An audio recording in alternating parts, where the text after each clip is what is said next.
In the Hawkeye 10 Conference action, the winner more than likely will get that crown of the Hawkeye 10 Conference Duel standings here this season. Should be a good one here tonight. We'll start off with the Clarinda and Glenwood duel coming up as the wrestlers are being introduced as well. Girls also wrestling tonight, and it'll be the similar schedule. The Clarinda girls will take on Glenwood first, and Atlantic and Glenwood, and Clarinda and Atlantic will finish things off as we're seeing Haley Armstrong be introduced at 235. She is unblemished on the year and ranked second in the state in IAWrestle.com.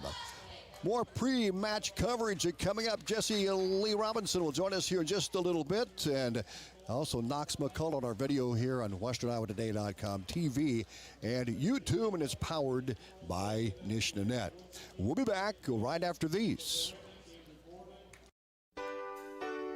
First Windy Bank is the longest standing locally owned bank in Atlantic, and as such, we take pride in how we serve our community. For generations, we have been involved with our customers and their families by getting involved in community events and by supporting technology and teaching financial literacy in our schools. You'll also see our support of athletics on the scoreboards at home events. It's this involvement that allows us to know our customers and their families for generations. First Windy Bank, the only bank you'll ever need. Member FDIC. Have you ever heard the saying, people spend their life building wealth and neglecting their health, only to wish they could trade their wealth for better health at the end? This is Dr. Fritz Beyer, and it has now been over 30 years since my first chiropractic adjustment. I still get asked, do you get adjusted? Absolutely. I try to get adjusted at least once a month. I'm 47 now and still try to stay as active as ever. While I do get a few more aches and pains than when I was younger, it feels great to be able to step on a mat and help kids learning to wrestle. Chiropractic has helped me feel young enough to do it. If staying active is part of your future plans, call 254-BODY to get your body back to the basics. At the Seed Pros, we're more than just your local Pioneer Seed dealer. We're a family operation helping you grow profitable success season after season. My daddy sold chemical, soybeans, and corn. That's right, Nora. From corn to soybeans to chemicals, we've got trusted Pioneer genetics and local knowledge to maximize profits. And I get to ride in the tractor. The Seed Pros, where the next generation is already in the field. Contact Mark Van Tiger, Gary Dinklin, Nick Knutson, or John Becker. We are with you from the word go. At 2nd Street Auto, it's our mission to get you back on the road fast. And it all starts with free local towing. Want your back at the shop? We talk you through your car repair with a free and fair estimate. We do everything in-house so you know who's working on your car. Our Hercules tires come with free road hazard repair, free rotation for the life of the tires, and a free alignment check. And nobody can beat our transmission rebuild and repair experts.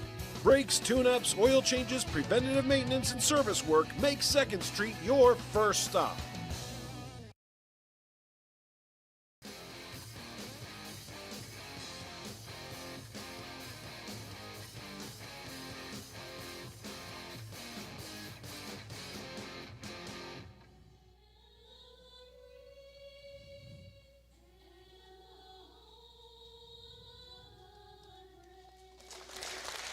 Nice crowd on hand tonight for this one. Atlantic, Glenwood, and Clarinda. The Cardinals will start things off here. We're hosting the Glenwood Rams. Jesse Robinson joining us here. And Jesse, of course, we've got the first match with Clarinda. They've got some outstanding wrestlers as well.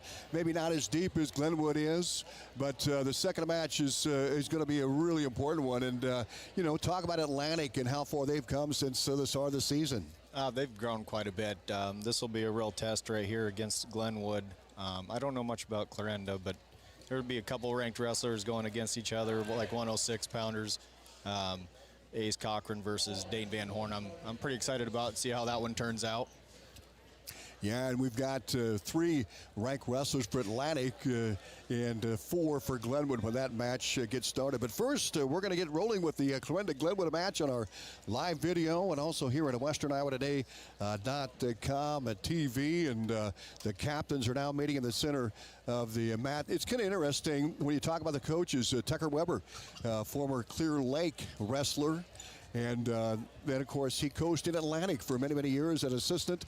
Got the job at Glenwood. Has done a tremendous job there. How about Mr. Sorensen, Coach Sorensen? He started off wrestling for Coach Duff as well, and now he is the head coach here. Colby, the head coach of Clarinda Cardinals. So it's kind of old home week for Coach Duff and Coach Sorensen and Coach Weber, huh? Yeah, it'd be a fun little rival they got going on.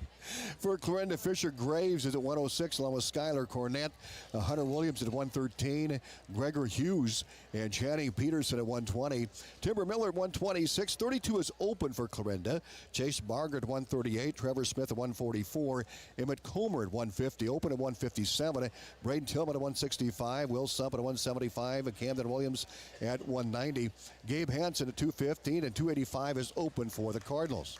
And a full lineup for Coach Weber, as Jesse mentioned, Ace Cochran at 106, Quinn Lane at 113, and Ryan Gonzalez at 120. Brody Black, he's having a great year again. And Joe Like, that freshman, at 126, he was the undefeated there early in the season. Peyton Anderson, the Maverick Fritz, they're deep at 26. And Like is wrestled at 32 as well. He's also ranked at 32. Charlie McDonald at 38 for Glenwood, Ben Christensen and Tyler Winnington. And 144, Connor Ware and Weston Whitrock.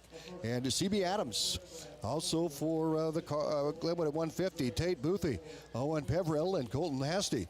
57 is Troy Williamson. 65 is Brant Maurer and Zach Hickman. 75 is Niall Lundvall. He's ranked. We'll get to that later. Landon Lechtenberg at 190, Wade Llewellyn at 190, and Jacob Oust and Mason Kohler, the number one ranked wrestler, at 215, and defending champion, and Jordan Taylor. And also at 285, Drake Boothie, TJ Schmidt, and Josh Taylor. And we are just getting things underway here. Thanks for joining us here in our live video. And, of course, on the radio here at WesternIowaToday.com. Fisher Graves and Ace Cochran. And Cochran gets the takedown early, and he leads 3-0 here early in this first period. Boy, we've seen Cochran, and he is aggressive and has a great start to the season. Now up 3-0, looking to get some back points. Graves also has been outstanding this year, but he is in trouble with Cochran. Has Graves on his back here for the Rams. He took an early takedown, 3-0. We're at 1:11 to go here in this first period. And Graves on his back, exposed. And Cochran trying to tighten it up a little bit. A lot of time. And he got him. A pin in a minute, 2 seconds for the Rams and Ace Cochran. So Glenwood takes a 6-0 lead here early in the match. And we go to 113 pounds. We'll see who Glenwood brings out. Again, as we mentioned, they have two there, Quinn Lane and Ryan Gonzalez. Looks like it's going to be Lane, Bennett, or Jesse, that comes out. And for Clarinda, Hunter Williams. Yep. So Lane and Williams will be out for Williams wrestling for Clarinda and Quinn Lane for Glenwood. Lane. Single shot attempt. Kind of tied up. Inside tie for Clarinda. They're just kind of hanging tight on the out of bounds line. Not much moving. Little fake shot by Glenwood. Sprawl. Oh, B might get 3 right on the edge of the mat. Quinn Lane gets a 3 there. He's up 3-0 just early in the match. Got a wing in. He got that pretty tight already. So it might be pretty quick. Yep. Yeah, it's another quick pin for Glenwood. Man, oh man. They're coming out fast. They are, and they won that Perry tournament here last weekend, Jesse. And, you know, when you look at like scores, Atlantic dominated Lewis Central early in the season. Glenwood won by criteria, but we'll hear from Coach Duff a little bit later on, the Elvis Haas coaches show. And he mentioned Glenwood is really wrestling well. And they come out with 2 quick falls and lead 6-0 here early. And then at 120 pounds, I believe we'll have Gregor Hughes and Brody Black at 120 pounds coming out. Rams with 2 quick pins. Ace Cochran had a fall over Fisher Graves at 103. And then Quinn Lane had a pin in 33 seconds over Hunter Williams at 113. So Gregor Hughes and Brody Black. Black for Glenwood. And now we saw the Glenwood wrestler step off. Well, it looks like Clarinda was open, and then So doing some juggling here, and we'll. Yep, there we go. So the Cardinals are going to get the win. And now we're going to see. Yeah, we're. So we're going to reshuffle here at 120 here. And what we have is Gregor Hughes and Brody Black, but I'm not sure. That's what we have here on the lineup. We'll see if that shakes out. Rams nonetheless up 6-0 here on the Seed Pro scoreboard on our wrestling coverage tonight. Atlantic and Glenwood will wrestle next. We have Black and Hughes wrestling. Nice snap down. Go behind. Got a 3 right off the bat. Glenwood did. He's going to do a takedown clinic, it looks like. Brody Black up 3-0, and another takedown. There's 6-0 in favor of Brody Black. 2 quick pains for the Rams, and now Black going to work here, Jesse. Yeah, he's on a mission here. He might just keep taking him down and letting him go. Yeah, he's called neutral again. 3-0 back to the center. Gonna let him up. Both on their feet. 1:39 to go here in this 6-2. First period. 6-2. Black with the lead over Gregor Hughes. Cardinals up 12-0 in the match. Some more hand fighting. He's does a fireman's dump there. He's got another 3. 9-2 now. Working on his side. He's trying to get a chicken wing in again. Clarendon doing a good job trying to come up, but he takes him right back down to his belly again. He's trying to get a wrist on the other side. Yep, here he goes with the chicken wing. He's still got it tight. Clarendon doing a great job posting the other arm out, keeping from turning him over. Boy, he did as Black was trying to walk the head. Now he's got that arm post. Oh, he was able to get it out again, Jesse. Oh, there's the post. He's able to stretch it out again. 54 seconds to go in this first period. There we go. There's the turn. Brody Black walked the head, got the pin. There's 3 straight pins for the Rams. And they take an 18-0 lead through 120 pounds. Hayes Cochran with a fall in 103 over Fisher Graves. And then Quinn Lane of Glenwood had a fall over Hunter Williams in 33 seconds. And now it's Brody Black with a fall for Glenwood in 1:15. So the Rams up 18-0. We go to 126 pounds. So the girls are wrestling on the other side. Glenwood wrestling Clarinda there. Atlantic girls are here, and they'll wrestle next against the Glenwood Rams. So now we go to 126 pounds, and looks like the Cardinals will be open there. Yep. So that's Joseph Like, the freshman. What a year he's had. Yes.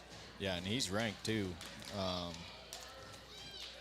Trying to see where 132 is coming up next. A 4 rank for the Rams, and Like is he's number 5 in the state. And we'll hear from Coach Duff later on. There's the open weight at 32 for the Cardinals.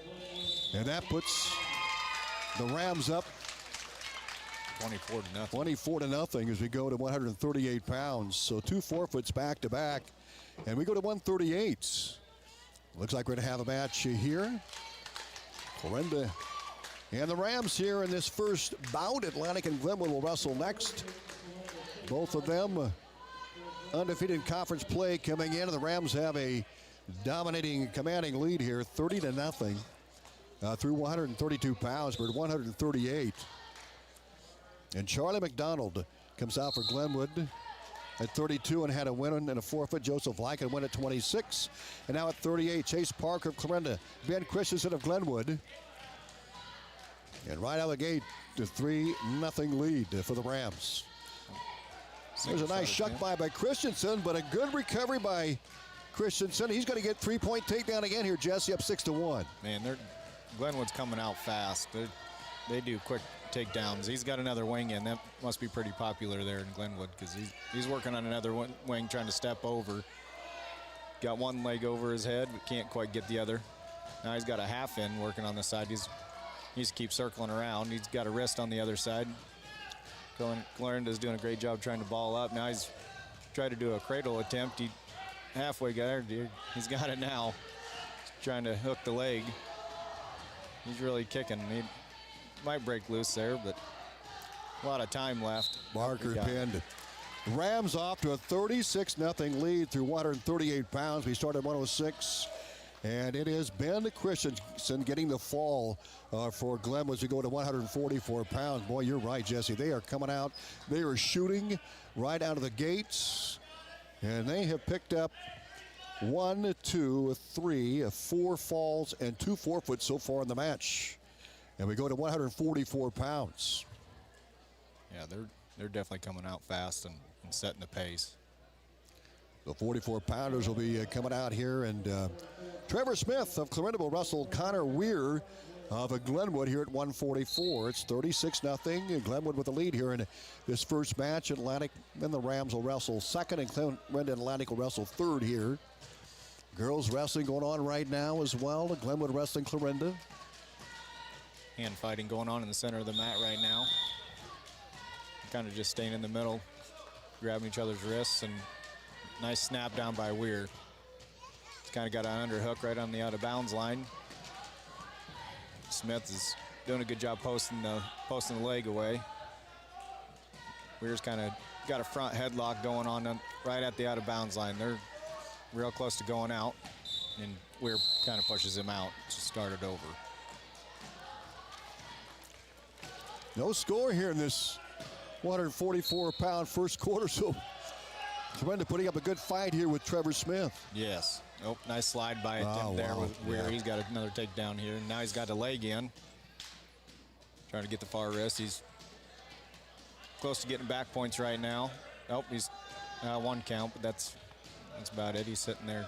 Now he's got 2 legs in. Oh, he gave him 3 back points. Trying to get him belly down here. Smith is trying to fight the arm.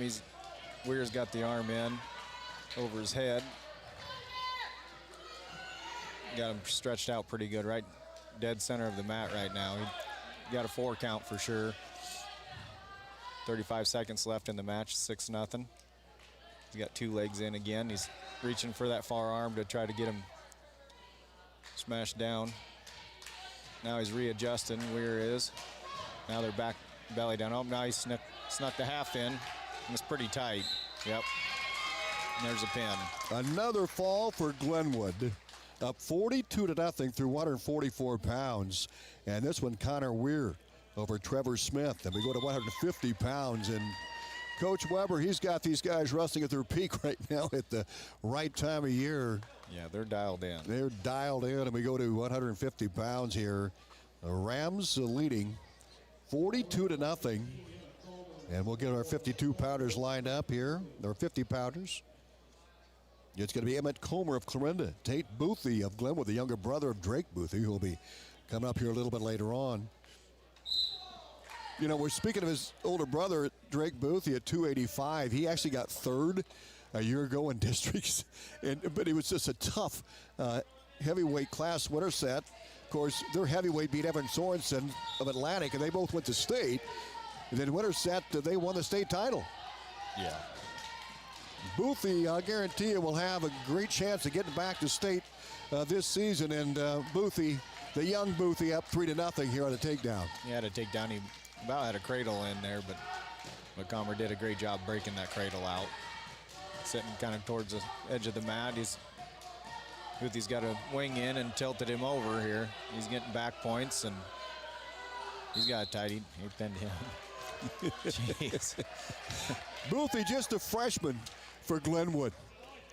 And he gets a pin. My goodness. He didn't look like a freshman. I know. He came out of rip roaring, didn't he? He knew exactly what he was going to do. Tate Boothie with a fall in 45 seconds. We go to 157. Glenwood up 48-0. All falls and 2 forfeits. Joseph Like won by a forfeit at 26. Charlie McDonald won by a forfeit at 132. And now we've got another open weight for the Cardinals at 57. And Trey Williamson with the win here by forfeit. And we just have 5 matches to go here in this first bout with the Clarinda and Glenwood. Looks like we may have a match here at 165. And we'll get these guys set up. Ace Cochran with a fall over Fisher Graves at 106 and 103. Quinn Lane won by fall over Hunter Williams of Clarinda in 33 seconds. Brody Black at 120 had a pin over Gregor Hughes at 115. Joseph Lack at 26, Charlie McDonald at 32. Both had forfeits. Then Ben Christensen pinned to Chase Barker in 59 seconds at 38. 44, Connor Weir. Glenwood over Trevor Smith by fall at 143. Boothby wins by fall at 150. And Trey Williamson won by fall at 57. And Glenwood getting a takedown right out of the gate here. It's Zach Hickman and Braden Tillman at 65. And Rams up 3-0. And here's more back points coming Hickman's way, Jesse. Yeah, he's got a wing, and he started out with the power half and cranked him over. And now then he attempted to hook his arm to go back again. He released it. He got another 4 count. So it's 7-0 right now, right at the edge of the mat. He's got a far arm. Keeps switching sides here. Let him back up. He threw a leg in. Now another power half. Trying to stretch him out again and get another 4. He's really cranking on his arm here. He's got him on his back now. Tillman's doing a great job bridging here. Still a lot of time left. 53 seconds, and there's a pin. Another pin, 60-0 in favor of Glenwood here in the first match. Zach Hickman with a fall at 108 over Braden Tillman. And we go to 175 pounds. Rams with all pins and 2 forfeits. And we go to 175. It'll be Lundvall. He's ranked for Glenwood at 175. Niles going to get the win here by forfeit at 175. So 190, 215, and 285 yet to go, Jesse. And Lundvall the top 10, isn't he? Yeah, he's ranked 8th. And that's according to IAWrestle.com. So we move on. Another open weight for the Rams at 75. Niall Lundvall, 8th ranked in class at 2A, wins by a forfeit, 60-0 in favor of Glenwood. And we go to 190 pounds. And coming out will be Will Sump of Clarinda, Landon Lechtenberg of Glenwood. Sump's had a good year. He was mentioned by Coach Duff as one of the top wrestlers for the Cardinals in our pre-match coverage. He'll be coming up here in not too long from now. Right out of the gate, Lechtenberg gets a takedown for 3 and back exposed Sump. Unbelievable the way these Rams are wrestling here early on. He just did a great job snapping down and basically did a cow catcher and flung him right over to his back. He's got a cradle in. Sump did a great job standing up fast on that, but couldn't quite get away. He's back on his back again. He's got a cradle in. That's pretty tight. So a lot of time. He needs to attempt to get his arm, get that tie broke off. He just keeps lifting him and shoving him. Oh, he lost the cradle. Sump might be able to get out of it here. Yep, should get a reversal here. Yep. Now he's got his arms twisted up. He should be getting some. Should have got a couple back points there. He keeps cranking it around. Sump might get a couple more back points. Sitting on the edge of the mat. Sump readjusts and gets back on top again. Got a deep waist, grabbed the far ankle, shoved him back to his belly again, right at the edge of the mat. Nice crossface. Get the cradle in. He's working to get it tight. Still right at the edge of the mat. 38 seconds left. Did a great job breaking the hands for the cradle. Lechtenberg came out of firing and took the early lead, but Sump able to get the reversal. It's 7-2 right now, but no back points, Jesse, I don't think. No, he didn't. Yeah. Nope, just the reversal. Good job by William Sump on the, he was almost pinned. Able to squeeze out of it the back door, and then he got the reversal for 2. He's down 7-2 on top. Lechtenberg on the bottom. 22 seconds to go here in the first quarter. Lechtenberg attempt to stand up, but Sump has a deep waist and grabbed the ankle. Able to roll him back around. Lechtenberg tried to grab the head. Sump's not in real good position here. Lechtenberg, I don't know how Sump did that, but he's got Lechtenberg on his back. I thought Lechtenberg was, there you go, short time. Oh, the time ran out. Both backs were exposed by each wrestler, as you saw in our live video stream. We are live streaming on WesternIowa.com, TV, YouTube. Coach Weber wants to get an explanation. 9-6 is the score. Sump comes back. He gets 4 points, Jesse. And so we got Lechtenberg got a reversal right at the end, but Sump got 4 back points. So it's 9-6. Lechtenberg right now, end of the first period. A lot of action going on the girls' side as well as the Cardinals get a pin. That's a pretty good wrestling program. That's close over there. Yeah. Is that 36-36? 36-36, and there's a forfeit win by the Cardinals on the girls' side. Now they're at 42-36, and I think that could be the match. 42-36, it's Clarinda winning, and they won it with that forfeit at the end of the match. Yep. We're trying to sort out the score here. Hey, we'll take a timeout. We're back right after this on KS 95.7 FM. We'll check that. I think they got it straightened out. Yeah, they're going to go ahead and... so the score is 12-6. They adjusted it. Lechtenberg able to get 3 more points, so he got some back points as well. Oh, he did. Yeah, in that he did, scramble. didn't he? I wasn't looking to see how much time was left. Atlantic and Glenwood girls will wrestle next. We'll keep track of that. Lechtenberg must have chose down here.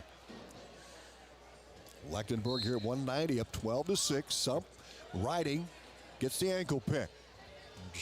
Looks like he's about going to shove him right out of bounds. Oh, Lechtenberg was able to get to his feet and kind of scoop around, but Sump did a great job following.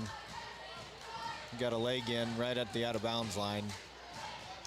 Lechtenberg is also just almost switching out of bounds. He attempted a switch. Sump doing a great job keeping his weight on him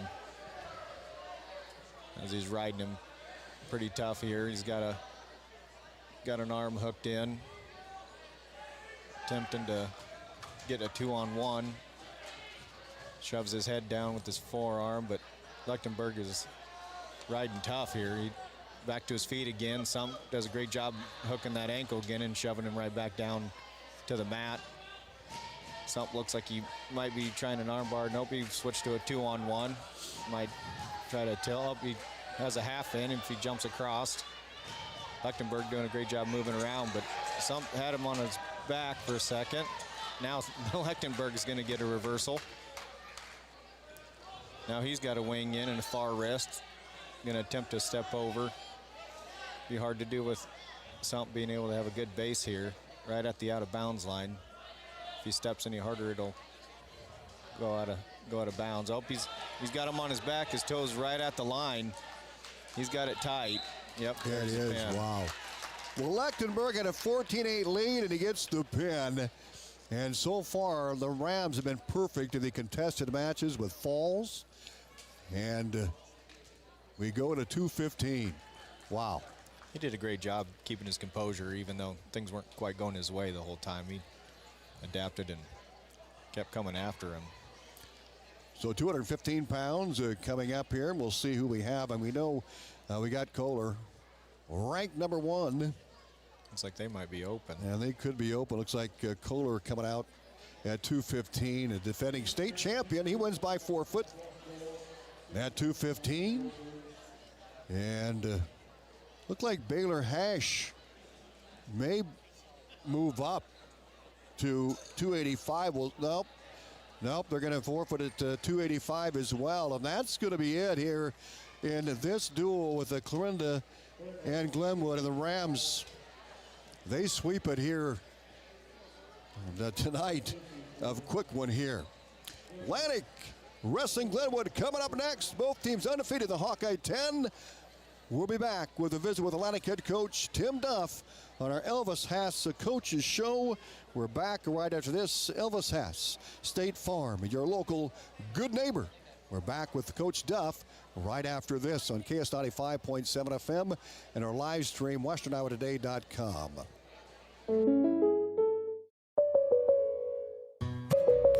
Give us a call at 712-243-4824.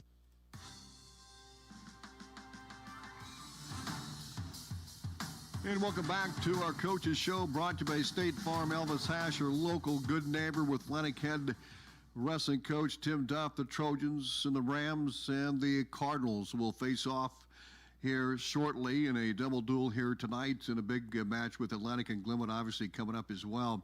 Coach, thanks for joining us. We're getting towards that pinnacle part of the season, and the match at hand with Glenwood and Clarinda, pretty important, and this could go a long ways as far as who's going to be the Hawkeye 10 Conference dual champion. How do you feel about your team up to this point here in the season? Yeah, I think you're spot on there, Tom. Glenwood's undefeated in the Hawkeye 10.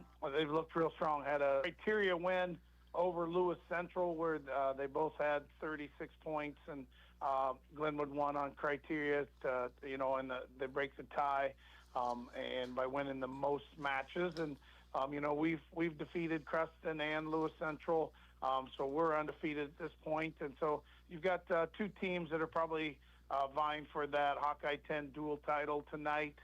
You throw in a tough Clarinda squad. They've got some young kids coming up, improving. And girls wrestling tonight. All three teams are bringing their girls wrestling, so it should be a fun night of wrestling. Kind of, I guess, looking at the duels, big matchups. In the Clarinda duel, you're looking at Fisher Graves at 106. He's had a real good season. He and Dayton Van Horn are two of the kids that are going to meet head to head the next few weeks, and ultimately probably at districts. That's going to be a spot to go to the state tournament. So. Get our first chance to see him tonight. We know he's a tough kid, and we think Dayton's been wrestling real well, so that should be a good match. You move up Baylor Hash at 215 for Clarinda is probably their next best guy, and he's the guy that's going to be right there at 215 trying to qualify for the state tournament. So those are probably two of their better guys. I think at 75, the Will Sump kid has had a nice season, and so but we see that they're improving, and so we know that's going to be a good duel. And then looking at the Glenwood duel, you've got to start. You got to start up top. They have guys that are top level guys.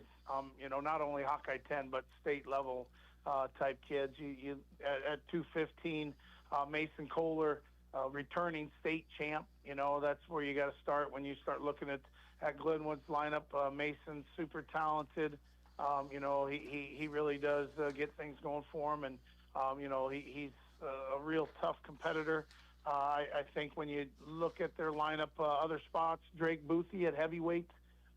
Drake was real good wrestler last season. He was actually, Glenwood was in our district last season, and Drake finished in third place in our district behind the eventual state champ from Winterset and our guy, Evan Sorensen, two guys that got first and fourth place in the state tournament. So Boothie was right there with both of them last year. And so, he's now got an opportunity to be the best heavyweight down here in Southwest Iowa. And he's taken full advantage of that. He's real good. And he's going to be a high placer, if not vying for a state title. So they're two big guys up top. That's where it starts with Glenwood. But, when you look up and down their lineup, their little guy at Ace Cochran at 106, he's a guy that's received a lot of accolades and publicity for his strong start to the season. He beat Dayton at the Roland Dyer. He beat us by a major decision, so hopefully we can close the gap there. But that's a big matchup for us. Quinn Lane, a freshman at 113. He started the season at 120. Now he's down to 13. He hasn't lost a match since he's moved down, and he's won a couple tournaments. He won our tournament. He won the Perry tournament. He's beat some real good kids, so he's really making a statement there at 113. He's going to be a kid that's going to be pushing for the medal stand. Brody Black at 120. Brody's a junior. He's been in the state tournament. He's a kid that is super tough competitor. He's pushing to try to get back to state tournament, try to get on the medal stand. 126, Joe Like. Joe's one of those kids that he's been at 26 and 32, so it'll be interesting to see where they put him tonight. Again, another kid that won the Roland Dyer, won the Perry tournament. He's wrestling at a real high level. Not wrestling, doesn't look like a freshman. He's a kid that's pushing to win a state title, and he's got a lot of talent, and he does a lot of wrestling. So he's a real tough hombre there for him at 126 or 32. And then up and down their lineup, they're solid. Niall Lundvall, at 175. He's had a real good season. He's moved into the state rankings. You look at Ben Christensen at 138, Connor Weir at 144. Those guys have both improved a lot. Another freshman in their lineup, 150, Tate Boothie. The brother to the heavyweight, a little smaller, just a freshman, but he's a competitive kid. Trey Williamson at 157. He's a kid that's wrestled varsity now for him a couple years, a lot of experience. Brant Maurer, if you remember the name Maurer, his brother was a wrestler, went on to wrestle Division I out of Glenwood. So that's his brother, and so he's kind of been injured at the start of the season. Now he's getting back in their lineup and doing a great job. And then Luchtenberg, 190, a strong kid in upperclassmen for him that's wrestled a lot of matches. So their lineup, Tom, is solid top to bottom. They won the Perry tournament last weekend, and I think that really opened some eyes around the state. Big tournament victory for them. Sergeant Bluff was in the tournament, so they placed at Sergeant Bluff. West Delaware, I've seen them ranked as high as 5 in the state. Glenwood, knocked them off and placed ahead of West Delaware, and always a good tournament, solid competition. So Glenwood's really starting to, I think, peak, and their young guys are gaining experience, and so it should be a fun duel tonight. Hopefully we can get out there, and if we get an opportunity, we've got to score bonus points. If we can put a kid on his back, we've got to finish the match with pins. And, in situations where we're wrestling some of their tougher guys, we've got to compete. We've got to stay in the match. We've got to fight every point and not give away easy points or get in bad positions and give up bonus points in those matches. So should be a fun duel. We know Coach Weber does a great job. He's got his kids ready to go there in Glenwood.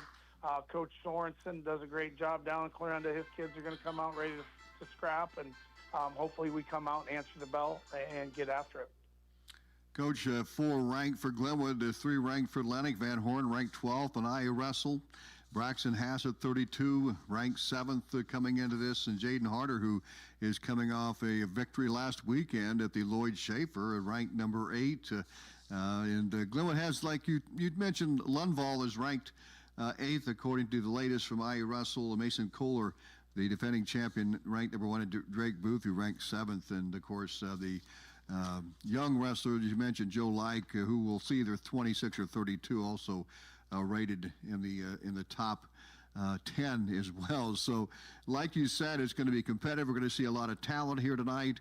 And how ready are your guys? I know you guys have really been wrestling well here, as you always do from start to finish, but especially seems like you have your team always wrestling at their best after the Christmas break. How do you feel about your squad coming into this one then? Yeah, we like the way our guys are working in the practice room. We're making some, small adjustments. And wrestling, it's kind of one of those things where you improve by inches, and sometimes you don't see the improvement immediately, but over time, if you keep improving slowly, you're going to continue to make gains. And so, we think our kids, they understand and are excited for the opportunity. We got a chance to go out and wrestle some good kids. Got a chance to see guys that we're going to see at the district tournament ultimately, when we get to February 14th. So for us, we want to come out and leave it all on the mat and then learn from it and keep moving forward. Coach, thank you very much. Appreciate your time. Best of luck tonight. We'll talk to you afterwards. Yeah, thanks a lot, Tom. Go Trojans. That's Atlantic head coach Tim Duff joining us on the Elvis Haas State Farm Insurance Coaches Show. We'll be back with the start of this one from Clarinda right here on 95.7 FM on our live video stream, westerniowatoday.com YouTube. Back right after this.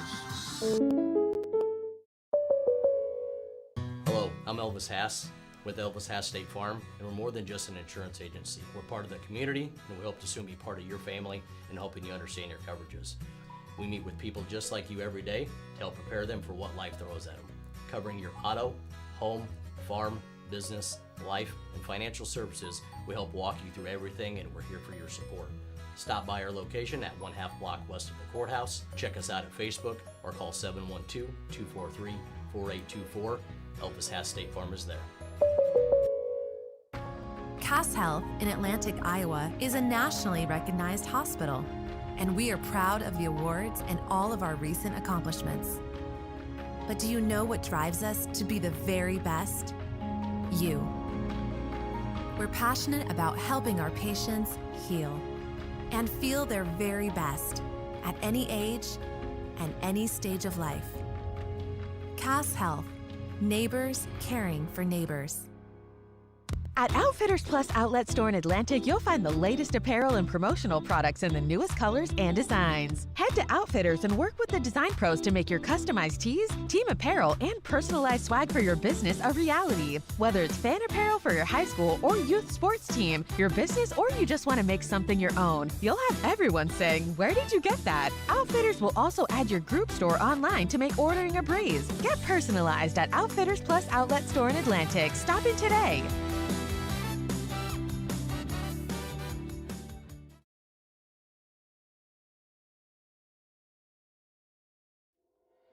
SWITA is your public transit provider in Southwest Iowa.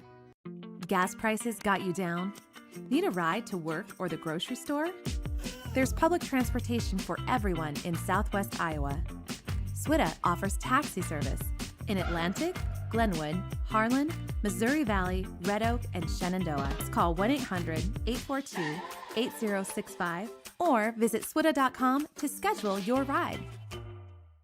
Robinson Knox McCullough behind the video here tonight. Our live video stream powered by Nishda Nets.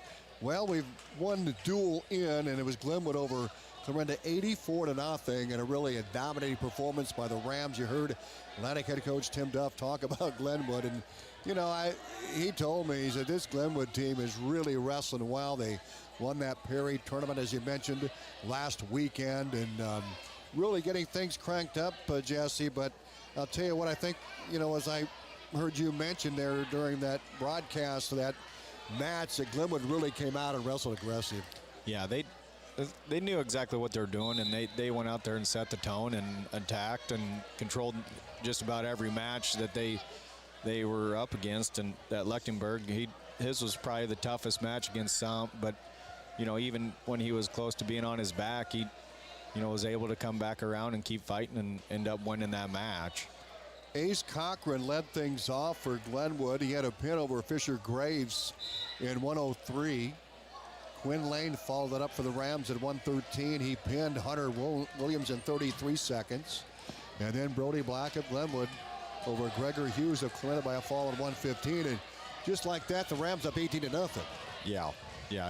And you know, Clarinda's just had enough open open weights that it swung it pretty good. But like I said, that Glenwood team, they come out fast and hard, and it showed. And you mentioned the forfeits, and Joseph Like, the freshman for the Rams, ranked 5th in the state at 126. He won by 4 foot. Charlie McDonald of Glenwood at 132 won by 4 foot. And then all of a sudden, it's a 30-0 lead for the Rams. And but then Ben Christian's come out at 138 for Glenwood, and he had a pin over Chase Barker in 59 seconds. Connor Weir of Glenwood over Trevor Smith of Clarinda by fall in 143. Tate Boothie of Glenwood over Emmett Comer of Clarinda by fall in 45 seconds. Trey Williamson for the Rams won by 4 foot at 57. And then at 165 is Zach Hickman of Glenwood. He won by a fall in 108 of Braden Tillman. And then at 175, it was Niall Dunville of Glenwood by a 4 foot win. And then you get to 190, and this was probably the most contested match. Landon Lechtenberg took an early lead on William Sump in the first period, but Sump was able to counter with a reversal. He was down 7-2, and then he closed the gap to, I believe, 12-6 at one point. But he eventually was pinned with 3:30 and the 3:31 mark of the match. I mean, so Sump gave a good effort there. Yeah, no, absolutely. Like I said, that might have been the closest match the whole duel. But like I said, Lechtenberg did a great job, and he didn't panic, and he kept working at it and ended up with a pin at the end. Mason Kohler, the unblemished wrestler for the Rams at 215, defending state champion. He won by 4 foot at 215, and then Drake Boothie of Glenwood at 285, won by 4 foot. And it was an 84-0 win over Glenwood, and a very dominating performance by Coach Weber's Glenwood Rams. We're in the JV matches right now, and Drake Booth or Ryan Gonzalez of Glenwood defeated Skylar Cornett of Clarinda by tech fall in 20-3 in 3 minutes and 51 seconds. Also, Channing Peterson of Clarinda defeated Paxton Anderson of Glenwood. No, those two are wrestling right now, I believe. Yeah, it's Peterson and Anderson wrestling. Peterson for Clarinda and Anderson of Glenwood. So they're going at it right now. We've got another match as well going on the mat to our left. The girls will be wrestling here in a little bit. And the Glenwood Rams and Atlantic Trojans, they'll take the mat here after this first round of JV matches as well. So we'll keep the camera on the JV matches, and we're going to take another 2-minute timeout.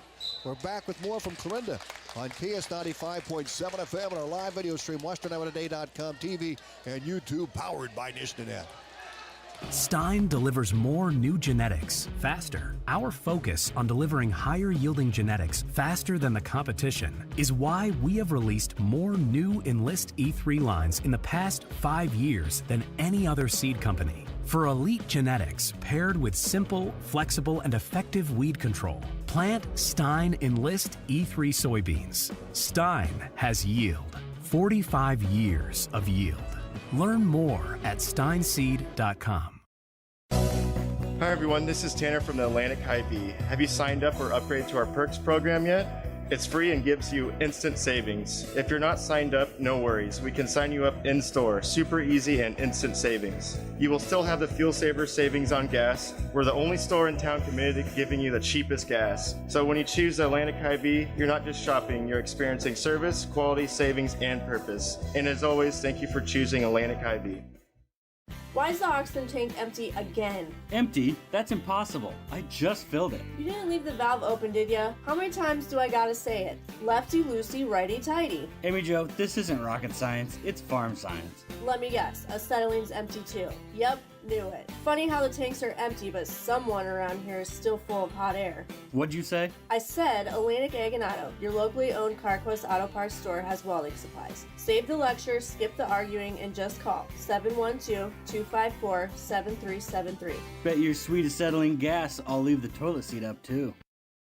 At Greg Young, we don't just sell vehicles, we help you find the perfect one. Our extensive dealership network allows for amazing pricing and better vehicle selection. Plus, get a 5-year complimentary maintenance package with a new or used vehicle purchase, oil changes, tire rotations, and peace of mind on us. That's how Greg Young celebrates 25 years. Visit GregYoungAtlantic.com today. Greg Young, we go the extra mile for you. Limits apply. See dealer for details. Welcome back to Clarinda. JV matches going on. As we mentioned earlier, the Rams defeated Clarinda in the first duel 84-0. And they'll take on Atlantic here shortly. The match that really going to go a long way, and who's going to win that Hawkeye 10 Conference duel tournament.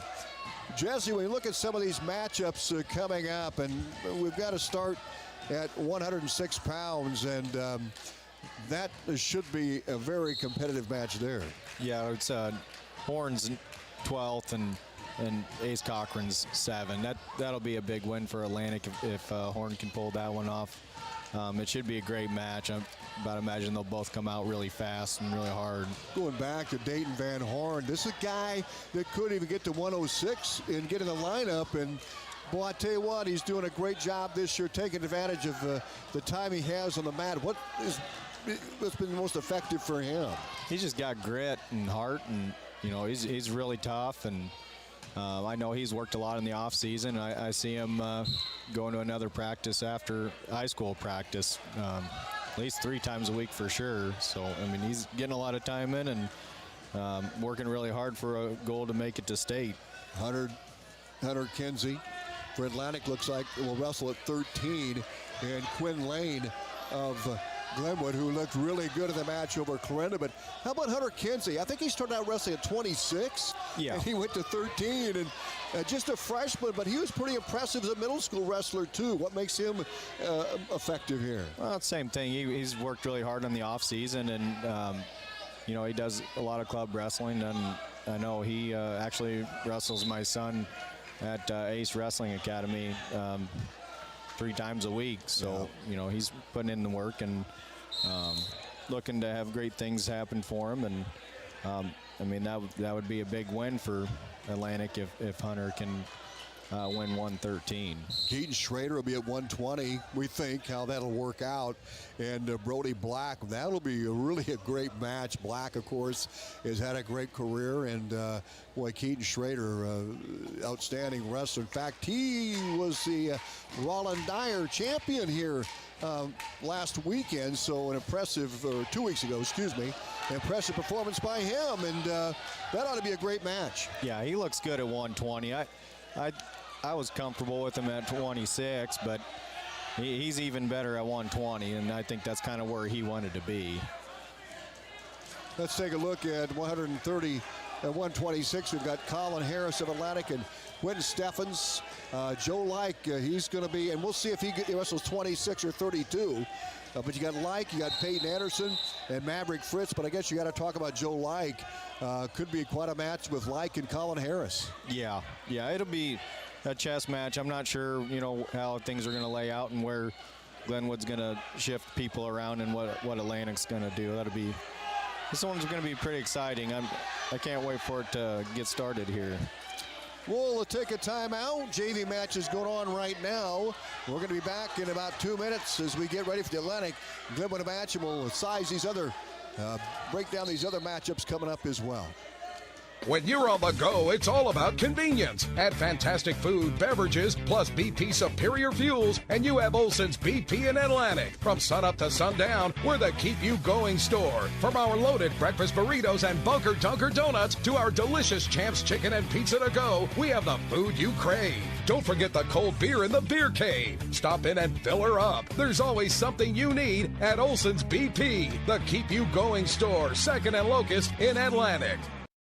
At Oak Point Wealth Management, we're embracing new changes to better serve you. As an independent wealth manager, I'm excited to partner with LPL Financial, bringing you comprehensive tools and resources backed by personalized service and dynamic technology. My focus remains on helping you achieve your financial goals with integrity and care. Visit oakpointwealth.com or call me, Erin Friend, at 712-207-3521 to learn more. Visit oakpointwealth.com. Call 712-207-3521 to learn more about how Oak Point Wealth Management can help you pursue your financial goals. Looking for a reputable carpenter you can trust? Call Matt Benning with Benning Carpentry. Matt and his crew, based out of Atlantic, bring you top quality craftsmanship backed by over 30 years of experience. From remodels to custom builds, they do it all with precision and professionalism. Call 515-490-6966 today. That's 515-490-6966. Benning Carpentry, where experience meets excellence. If authentic Mexican food is what you're craving, then come on into Rancho Grande in Atlantic. We're more than just tacos and margaritas, but we do make the best of both. We have appetizers, beef, chicken, seafood dishes, and desserts. Mixed drinks, wine, imported and domestic beers are on the menu too. Dine in or relax on the patio with family, friends, date night, or a quick stop before or after the game. Open 7 days a week. You'll be able to fill in your cravings of authentic Mexican food at Rancho Grande in Atlantic. Sort of that duel between Atlantic and Glenwood. Let's take a look at up and down the lineup some more here, Jesse, as we go to 132, and Braxton Haas has had a great season, a two-time state qualifier, and he went over 150 wins the last tournament, really having a great season again, and we'll see who he goes up against. It could be Charlie McDonald, who wrestled at 32 against the Cardinals, but we have seen Joe Like wrestle at 26 or 32 as well. But talk about Haas. He's something else. He's steady and he's fast and aggressive and likes to control the match. I think that's pretty key for him today or tonight. If he gets to come out there and control the match, and then it usually goes his way. But I mean, Joe Like he's ranked 5th. He's really good. They could bump him up, but that Charlie McDonald is equally as good in my opinion. He looked good against the Rams. Atlantic has depth like Glenwood. At 32, you have Haas, you have Mason Betts and Quincy Robinson. At 32, Charlie McDonald is there. But as we mentioned, Joe Like has been able to provide some depth there. At 138, Landon Hagen of Atlantic, Dart Hanson and Jackson Hepler. That's the three. Atlantic wrestles at 38. We'll see Hagen, I'm sure. And Ben Christensen and Tyler Wigginton for Glenwood. Christensen went out and got a win at 138. Talk about that matchup. Yeah, Landon, he's improving every time he goes out. I think he's getting a little more comfortable. He just maybe needs to be a tick more aggressive and just let it all hang out. I think sometimes he likes to settle back a little bit, but don't count him out. As long as he can control the match, I think good things will happen for him. Yeah, Dart Hanson, he's been quite a warrior for Atlantic as well. He's kind of been a role player. He's a senior now, but boy, you really got to tip your hat to Dartini and Hanson for, as a senior and has not had a lot of varsity time, but when he has had a chance to wrestle, he's done well, and I'm sure we'll see him again in that varsity lineup here down the road. As you move to 144, you've got Carter Hadley. He's having a good year, and probably Connor Weir will come out for Glenwood, I would imagine. And Weir again had a solid match against Clarinda with a pin. Yeah, you don't see much weakness on the Glenwood side. But like I said, we got to make sure we come out fast and control our matches and do what we want to do to get this thing to go the way we want it to go. 150, Calvin Hayes of Atlantic, who is a defending state qualifier. Hayes was injured early in the season, but I think since the break, he looked like he's getting about 100% and getting his wrestling legs underneath him. He's a good one. And but Tate Boothie, that freshman, the younger brother of Drake Boothie, the 285-pounder, he looked pretty solid there for the Rams. So I think Hayes might have his hands full a little bit with Tate Boothie, but that should be a pretty good match at 150. And then at 157, how about Jaden Harder? He was a champ at the Lloyd Schaefer tournament in Marion last weekend. He's over the 100-win mark as a junior for Atlantic. And we'll see Jaden Harder going up against Trey Williamson of Glenwood, who also picked up a win. But Harder's having a terrific season so far. Yeah, he's got a big gas tank. He can get you through three periods, and he might wear you out and then finish you off at the end.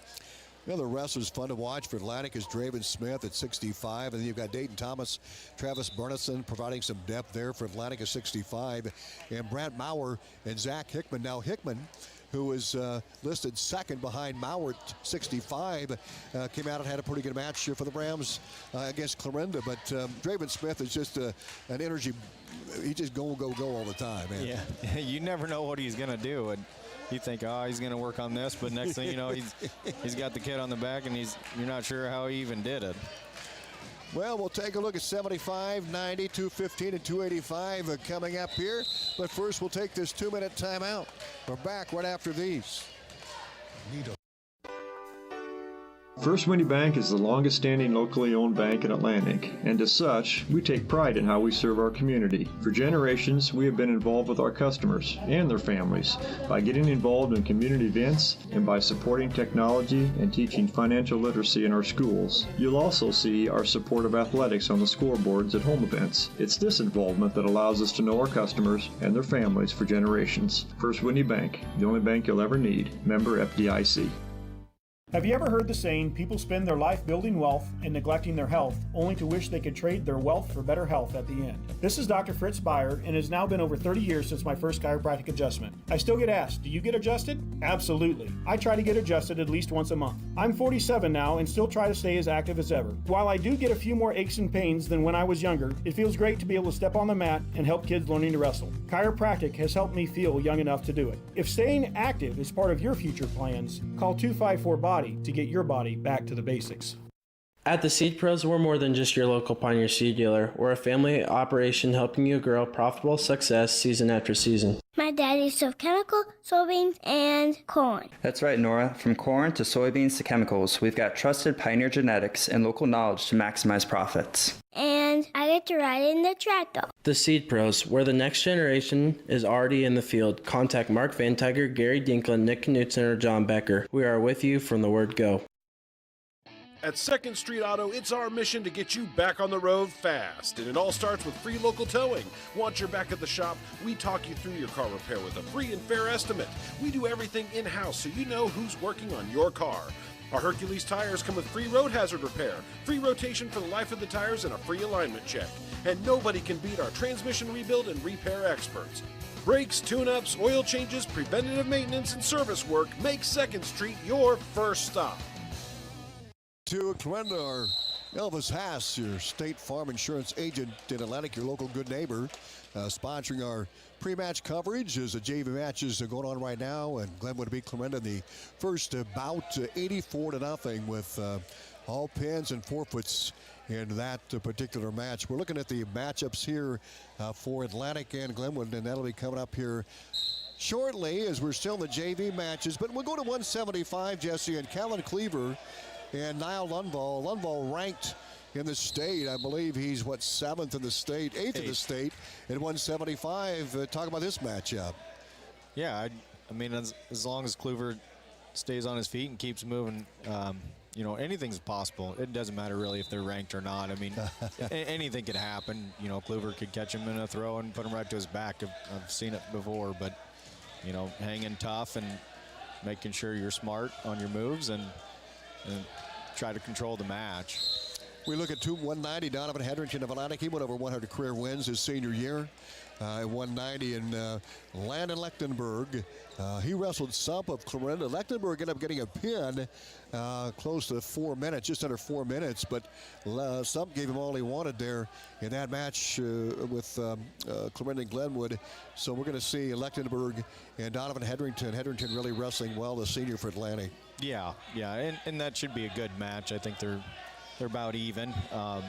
Donovan does a great job riding on top, so I think if he's able to get him down, I would think, you know, Donovan could be able to put him to his back, you know, throw a leg in and power half him over. 190, Brogan Duff also there, and also for Glenwood behind Lechtenberg is Wayne Llewellyn and Jacob Aust, as we are waiting to see if we're going to get started here on this varsity match with Glenwood and Atlantic. At 2:15, Traven Thomas and Mason Kohler, the Glenwood wrestler, heading to Northern Colorado to wrestle next year. And this guy's a defending state champion. You gotta love, though, Traven Thomas when he comes out. I mean, this guy gives a total effort. He's tough. And he gives, no matter who he's wrestling, a lot of competition. And, you know, he's got an uphill battle with Kohler, but, hey, you never know. Well, he wrestles with no fear. There you go. He doesn't care who he's wrestling, and I think that's really important. You know, some guys can look and see who they're wrestling. Oh, he's number one. Well, I don't think Traven thinks about that when he goes out there. At 285, Cooper Woolsey of Atlantic, and he'll match up against Drake Boothie. Some of the backups, Owen Miller, Craven Wiersma, and Truman Yamaguchi for the Trojans. They've got depth at 285, and Drake Boothie, TJ Schmidt, and Josh Taylor. Cooper Woolsey not out last year, came out this year, and he's just gotten steadily better and better at 285. Yeah, and he's quick on his feet. Again, I wouldn't count him out on this match. He wrestled well at the last tournament, and he keeps improving every time. I remember watching him when he was little, and he was fast and strong, so I expect him to come out and fast and strong in this match. Well, we're getting set for the Atlantic Glenwood matchup on the girls' side. They're going to be taking the mat here pretty soon as well. They're to our left, and we'll keep track of the girls. Atlantic's going to be open at 100 and 105. And then you got Aspen Smith out, and she's the younger sister of Aiden, who, of course, was a tremendous wrestler for Atlantic, state championship and match. And she's was the manager, right? And she decided, I want to do this. So she's been out, and she's been getting a few medals here as of late for Coach Grieving. Cadence Kinsey also at 115. She had an injury earlier, but she's getting back in wrestling shape at 115, and she'll be there for Atlantic. Trojans open at 100, 105. They're open at 120. Willow Drake, another Trojan wrestler at 125. She's also been scoring some points for Atlantic. in these tournaments. And then Faith and Scholl at 130. Olivia Knuth at 135 for the Trojan girls. Then at 140 open. 145, Liliana Johnson. Liliana Johnson has done a great job for Atlantic. And Leah Thomas at 55. She only has a handful of losses here on the year. And she's ranked in the state at 55. 170 for the Trojans, Josephine Miller. And an open at 190, and Haley Armstrong, unblemished. She's just dominated the competition so far this season. A senior, she'll wrestle somewhere next year, I'm sure, at the college level, but she's just had a great career. She's ranked number 2 in the state. And a week from tomorrow night, we will have the girls' regionals here on 95.7 FM. We won't be able to live stream, but we'll have the tournament on the radio. We'll have results and live coverage as well. The regionals in Atlantic, which is going to be a fun night of girls wrestling. And again, Haley Armstrong, just tremendous.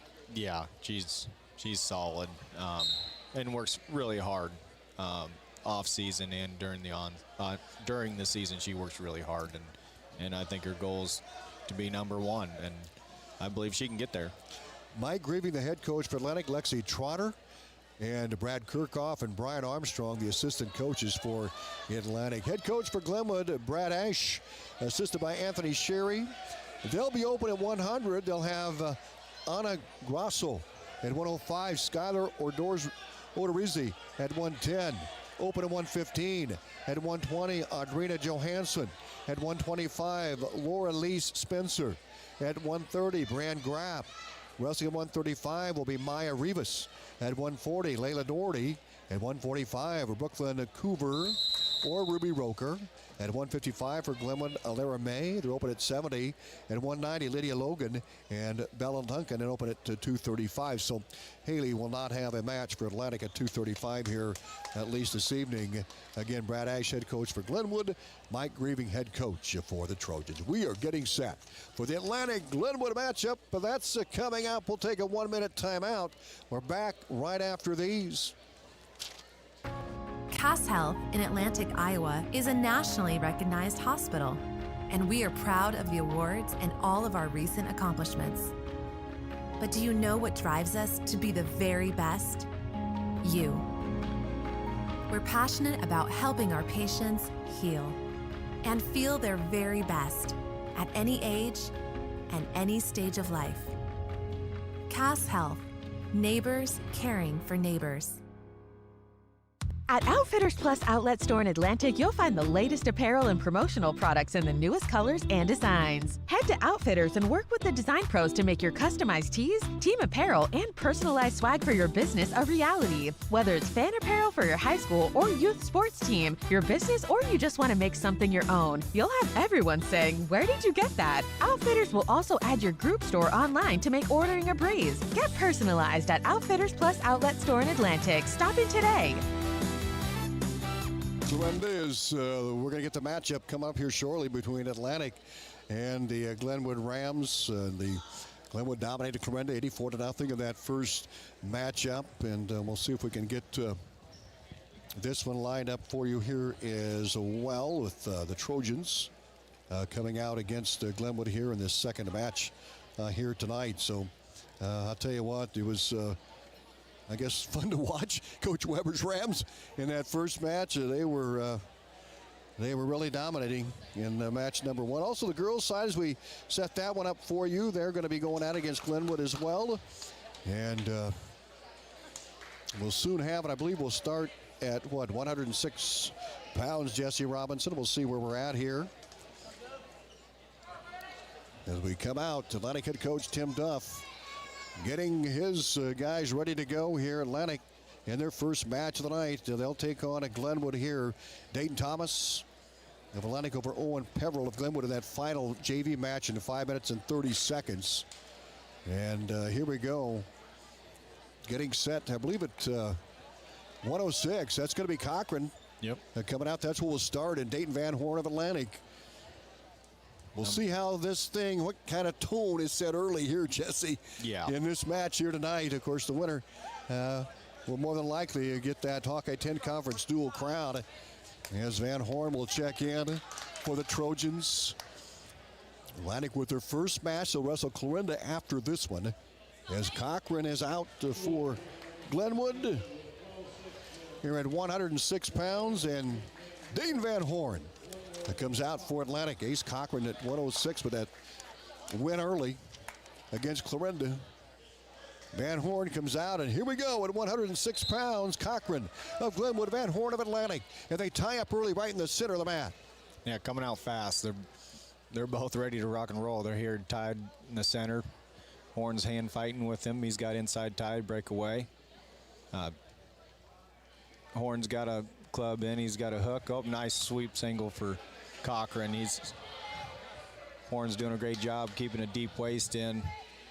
Scrambling right close to the center of the mat. Horn's got an ankle, but Cochran's doing a great job working his way around. He's trying to hook a leg to get his three. Yep, he got a three there. So Horn gets down to his belly and regroups here.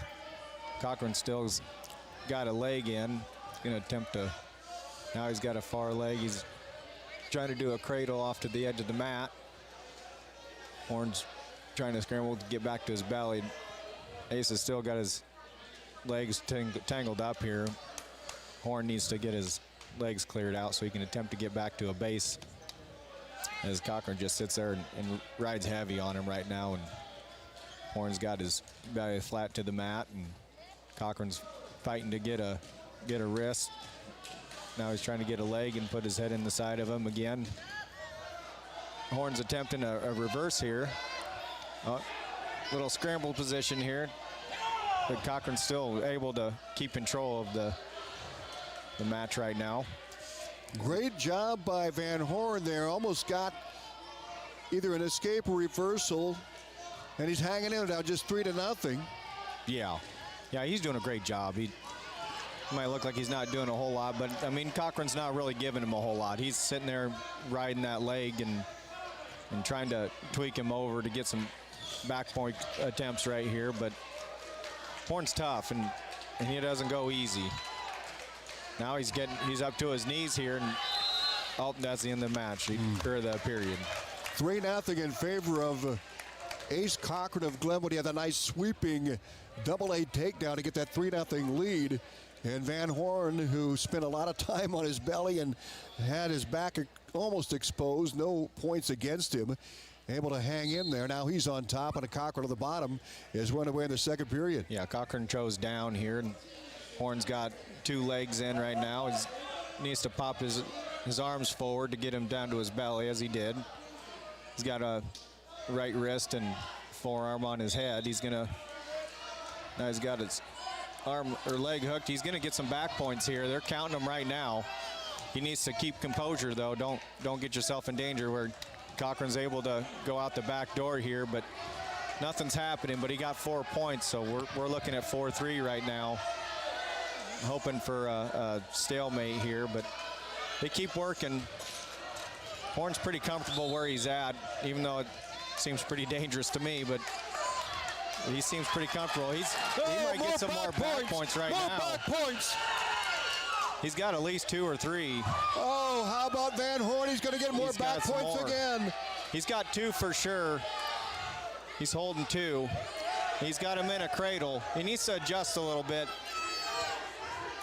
here. And Cochran's got his ankle, but it doesn't matter. He still has 2 back points. Hopefully they keep scooting to the out-of-bounds line. Horn's sitting a little dangerous. He's kind of sitting on his hip, but he keeps tipping Cochran over on his back. 36 seconds to go in the second period. Van Horn was down 3-0, and now he's up 6-3. You can see a little extra skip in his step right now, Jesse. Yeah, he's controlling this match right now, and that's what you need to do. And I think Cochran might be a little bit rattled. I don't think he was quite expecting this to be happening, and we'll see how tough he is and if he can bounce back from that in the third period. Well, I thought maybe they'd do potentially dangerous, but they didn't. They kept rolling here. Horn had a leg in, and Cochran's attempted to stand up, but Horn was able to bring him back down to the mat, and he's got a leg in and a wrist in right now, just kind of riding him out a little bit. He just doesn't want to take any risks at this point. He might get some more back points right here. 2 seconds left. Should get 2. Oh, he did, Jesse. Oh, Oh, what a job on Van Horn, but 1 period to go. Van Horn down 3-0. He scored 8 straight points, now 8-3, and Van Horn will be down. He chose down. He's ready to go. First match of the night here at 106 pounds. As I mentioned earlier, we'll see how we set the tone here. Hayes Cochran trying to work for Cradle. Take it away, Jesse. Well, Horn needs to he still needs to be aggressive here, and he might get, Cochran's got a leg in, and he's got him turned on his back right now, and it's pretty tight. He needs to keep wiggling, getting his arm free. Here we go. He come out again. He got 4 back points on that, so it's 7-8. Horn's still the lead, but he has to stay aggressive. He can't just sit back and ride this one out, because I think it'll get himself in trouble. Cochran's got an arm, and he's attempting to try to do a cradle, and he got back on top, but Horn needs to get moving, because he's got a stall call already. Escape Van Horn. It's now 9-7. He needs to stay aggressive, though, because he's already got a warning. He has to keep attacking. That's not 3 yet, but it's going to be close. Now he gave him the 3 there. So Cochran up 10-9 with 57 seconds to go. Van Horn is trying to get an escape here or reversal, but Cochran's got good position here. Yeah, he's kind of in a tough spot here, and almost like he could put him in a cradle. He's got that leg turked again, and he's attempting to get some more back points here with 40 seconds left. 10-9 Cochran. He's counting them out now. Horn just kind of hanging out. He's got his leg posted. Not much really you can do. He needs to try to peel that arm off his neck and try to regroup and get that leg clear. He's got to stay away from the pin at this point. 22 seconds to go. And there's back points for Cochran as Van Horn able to get back over to his belly. 14-9, Cochran with the lead. 13 seconds left, and Horn's just kind of hanging out. You know, at this point, you just kind of look at a decision instead of a major. 5 seconds left, and that was a great match. That definitely didn't disappoint you there. It could have gone either way. The way Horn come out hard at the beginning and really controlled the match, and Cochran kept his composure and went right back at it. He never gave up. Glenwood takes the lead. Ace Cochran with a 14-9 decision over Dane Van Horn at 106 pounds. And now we go to 113. But, you know, Cochran came out and got the early takedown 3-0. But to give Van Horn credit, and you did, how he came back in that second quarter, got back points and really battled hard, just not enough at the end. And Cochran with a 14-9 decision. Now Glenwood up 3-0 here after the first match. We go to 113 pounds. And for Atlantic, it looks like it's going to be Kinsey. Hunter Kinsey, the freshman.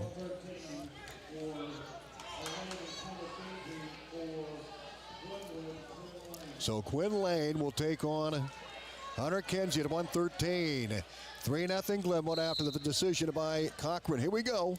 Nice shot by Lane there. Another reshot again. Hunter's doing a good job sprawling out. He's kind of got a cross face in and sprawled out. Lane's still attempting to right at the edge of the mat, and out of bounds they go. 13 seconds in. Kinsey, just a freshman, started at 126 and got down to 13. Sitting at the center mat, tied up. Lane attempts another shot again. Hunter's kind of got an underhook. They come back to their feet again, and Lane attempts to reach across to a leg, and Hunter's kind of sitting at the front headlock. Nice shot by Lane again, but Hunter was able to catch his arm. He had it hooked, but Lane's still hanging tough getting this leg, and he's got a double, and right out of bounds they go. No points. 1:22 to go in the first period. Atlantic with the... Might have a injury by Lane here at the out of bounds. So Lane is not getting up yet. He's maybe got a cramp or that's what it looks like. Something on his left calf. So an injury timeouts as he tried to work out. I think it's probably a cramp, but we're going to take a timeout, a 30-second break, and we're back right after this. Their life building wealth. At Greg Young, we don't just sell vehicles, we help you find the perfect one. Our extensive dealership network allows for amazing pricing and better vehicle selection. Plus, get a 5-year complimentary maintenance package with a new or used vehicle purchase, oil changes, tire rotations, and peace of mind on us. That's how Greg Young celebrates 25 years. Visit GregYoungAtlantic.com today. Greg Young, we go the extra mile for you. Well, they've got Lane back up, and evidently it was a cramp. 46 seconds to go. Tom Robinson with Jesse Robinson here with wrestling coverage, Atlantic Trojan Wrestling. Glenwood and Atlantic, we've been having this marked in the calendar for quite some time. And it was Ace Cochran getting the decision over Dayton Van Horn of Atlantic, and here, no score.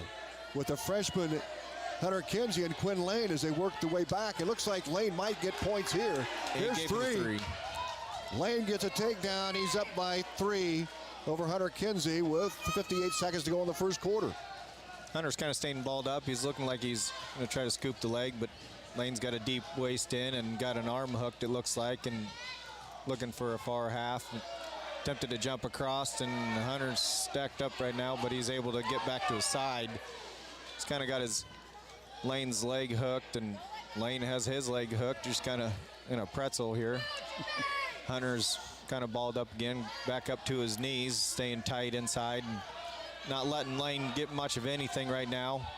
Probably, you know, aware of the wing that they've been running in the last duel. He's getting back points here. He kind of had a step. Oh, here. Oh, there's about a reversal attempt there. He was able to flip over him. Lane got 2 back points on that.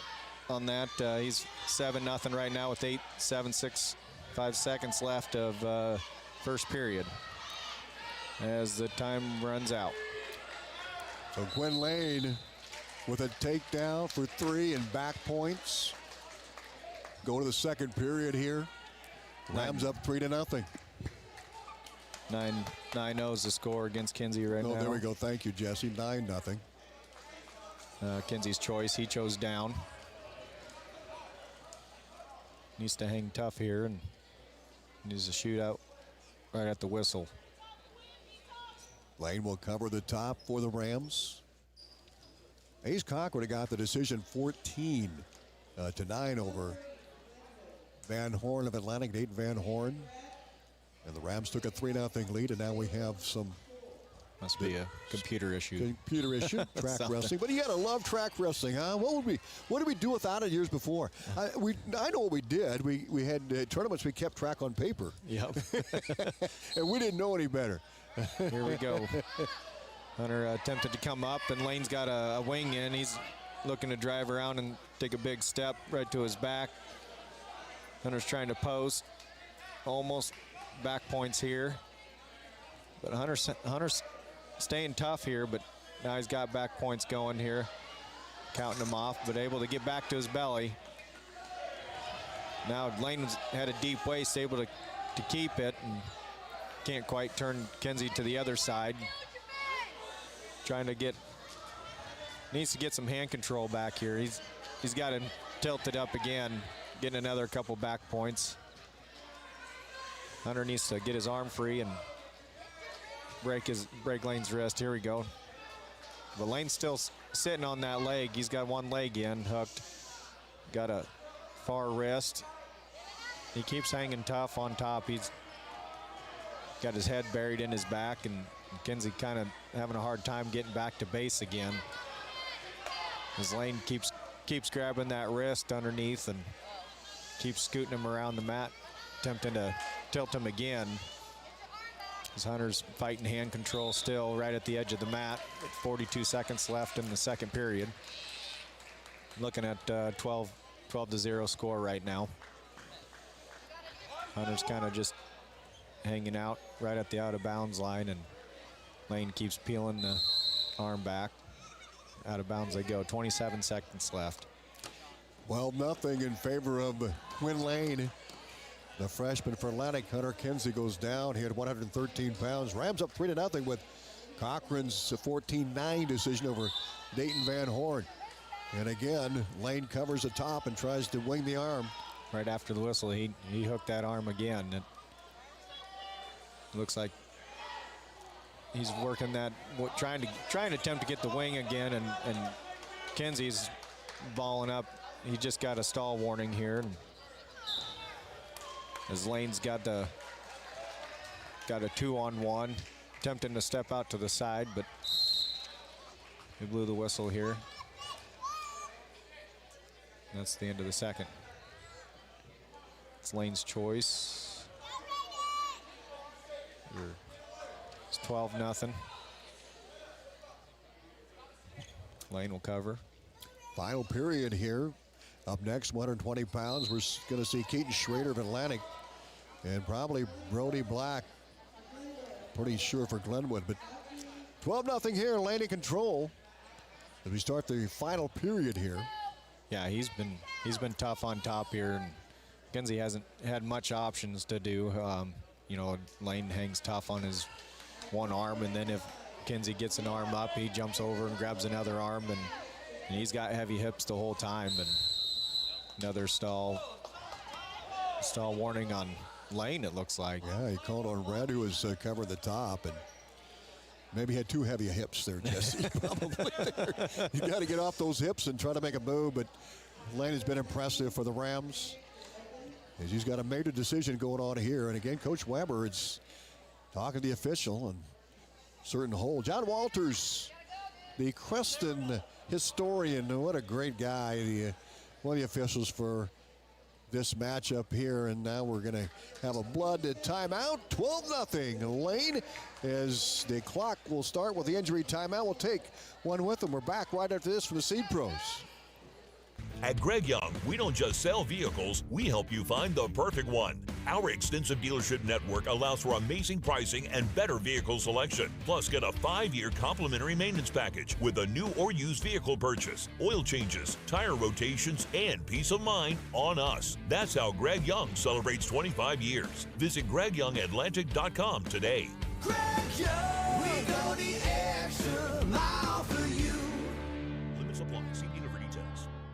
When you're on the go, it's all about convenience. At Fantastic Food, Beverages, plus BP Superior Fuels, and you have Olson's BP in Atlantic. From sunup to sundown, we're the keep-you-going store. From our loaded breakfast burritos and Bunker Dunker donuts to our delicious Champs chicken and pizza to go, we have the food you crave. Don't forget the cold beer in the beer. 2 to go.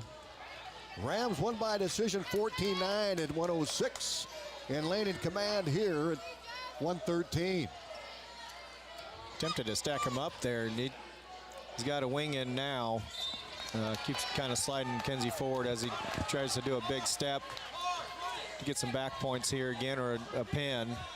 With a minute 10 left, and he's got him turned. They're counting back points here. He's got his head scooped with his leg. Kenzie trying to hang tough here with a minute left in the period. He's a long ways to go here. If he can keep his shoulders off the mat, be big here. Get 5 instead of 6. It'd be a tech fall if he doesn't get the pin here. And a long ways to go for Hunter Kenzie. And there's the pin. 9-0 Rams after the first 2 matches. Kenzie pinned by Quinn Lane here in the final period in 5 minutes and 17 seconds. We go to 120 pounds. Rams up 9-0 on the Seed Pros scoreboard. Schrader for Atlantic coming out at 120. And for the Rams, projected to come out will be Brody Black. This is going to be a good one here. Yeah. Looks like Glenwood beat Atlantic in that first duel, 48-16 on the girls' side. So Black and Schrader. Third match here, in Glenwood up 9-0 with a decision at 106 and a pin at 113. And Schrader and Brody Black will come out and wrestle for Atlantic here at 120 pounds. This should be a pretty exciting one. Schrader always likes to make it exciting. Well, it's going to be a big one for Atlantic. It's already down 9-0. We'll see if they can get on the scoreboard here with Schrader. You're right, he is fun to watch. Won the Roland Dyer Championship here a couple of weekends ago. Tries a shot, good block by Brody Black. Well, the Black tried to do a reshot on there, and Keene did a great job keeping his head into his collarbone and stopped him from there. And looks like there might be a stalemate here. They're kind of just headlocked in the edge of the mat, and they do. back to the center they go with the minute 34, no points. Little fake shots by Black here, and he keeps kind of ducking and diving and tapping Schrader's head, and Schrader just keeps his composure as they tie up right at the edge of the center of the mat. One knee down with Black, and nice shot by Keaton, but Black was able to scoot his hips around. He tried to reshot. They're right at the edge of the mat here. Got underhooked by Black. Keaton's kind of got his tripod going on. Black attempted to do a slide by, and Keaton was able to come around, and he gave him the 3 right at the end here. But Black's sitting in pretty good position with a leg on Keaton, Keaton's got a leg in, but he's able to scoot around and get back to good position, and out of bounds they go with Keaton on top. Go back that sequence by Schrader. And look, Schrader has really gotten lengthy, right? He's really grown. A lot taller here. He was a 6-pounder a year ago. Oop, he started too quick there. He was ready to roll. Yeah, I mean, Black tried to get a shot in, and I'm not sure how Keaton was able to get a leg in, but he was able to get a leg and scoot his hips around to get the 3. Another caution here.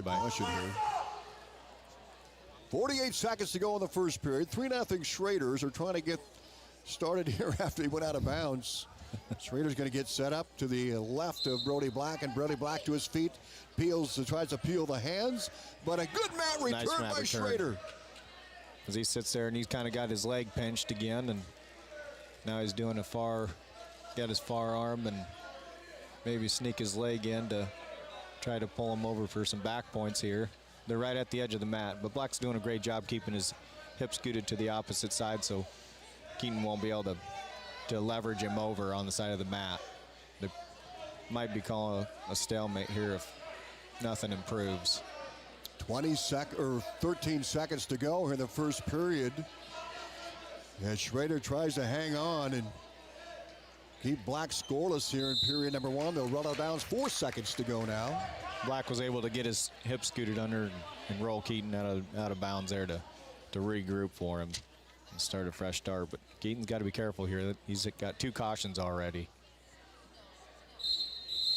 That should be caution on red, in my opinion. Yep, it was. Good point, Jesse. And Black got a sit out and almost got an escape there, but he's going to get called with a jump start, a false start in wrestling, so to speak. 3 seconds to go, and Schrader needs to hang him. Boy, they've had trouble with that referee's position.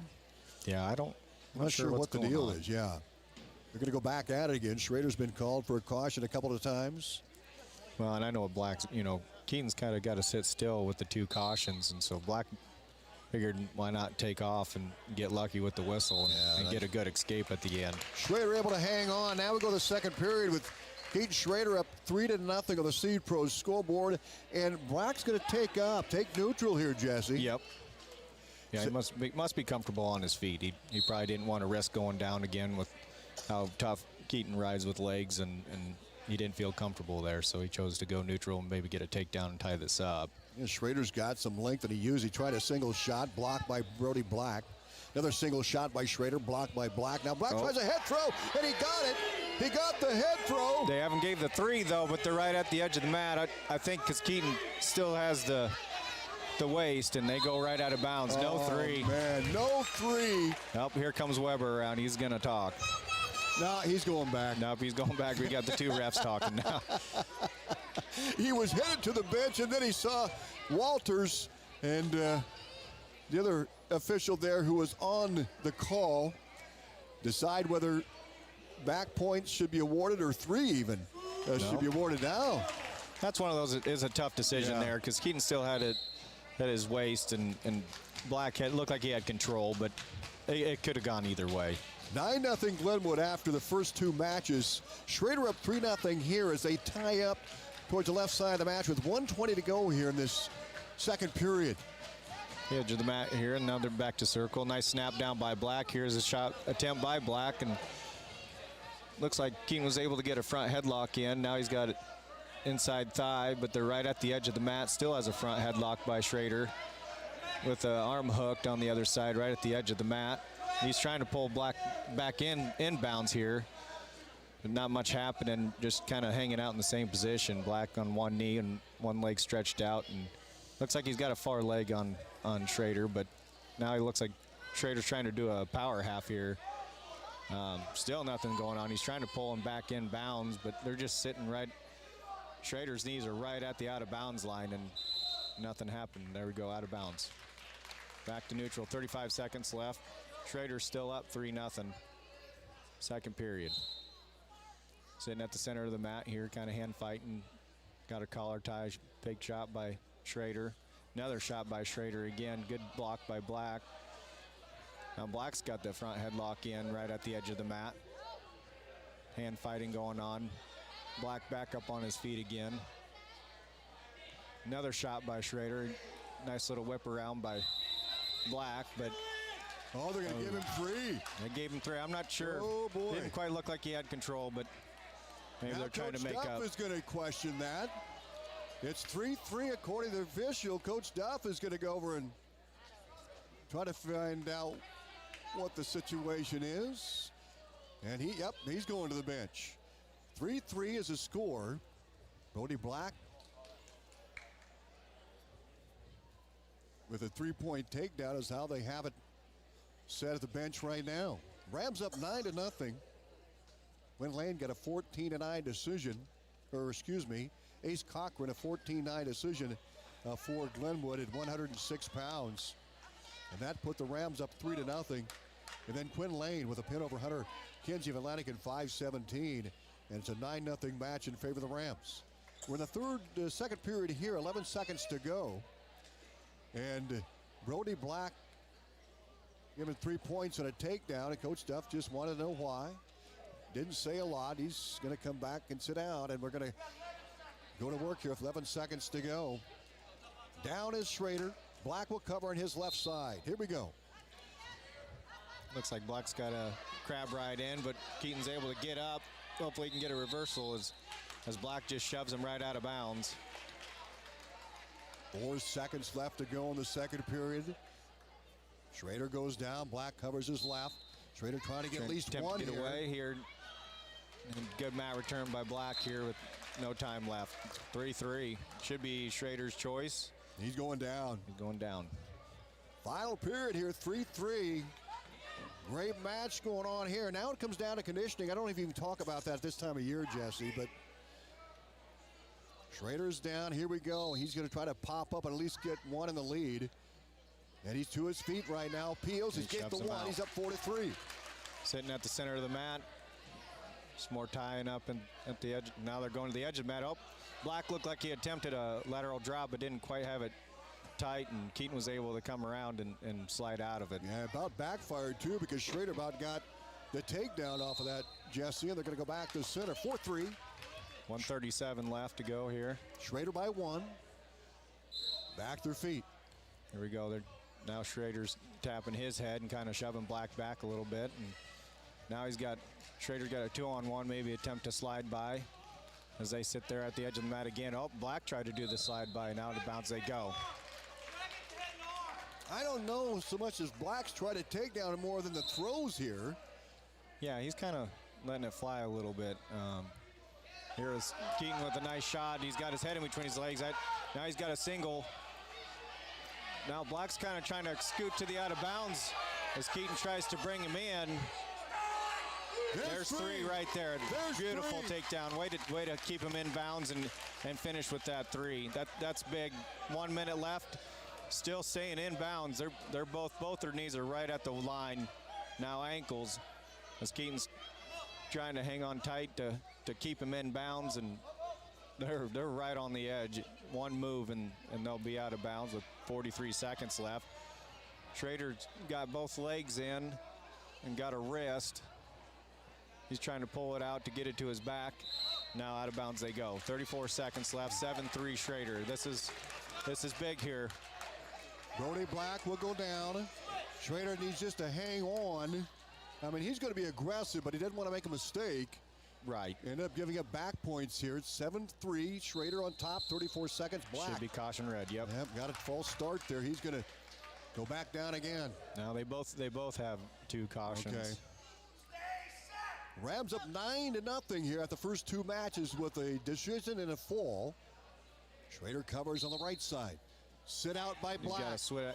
Schrader He's rolls attempted with the him. switch, but Schrader is able to get a leg hook, but Black still has his arm on his leg, so he's not in terrible position here. He's got an escape. He's coming back right after a reshot, but able to get up to their feet. 7-4, 15 seconds left. Black is scrambling now. Yeah, he attempted to try to throw him again, Yeah. and I'm not sure why he tried to do that right out of bounds, but Keaton still needs to be quick on his feet here because he's going to keep shooting at him. Another Shot throw by attempt. Black, it backfired. And He got the three, so now 10-4. Keaton's up 10-4. That was big.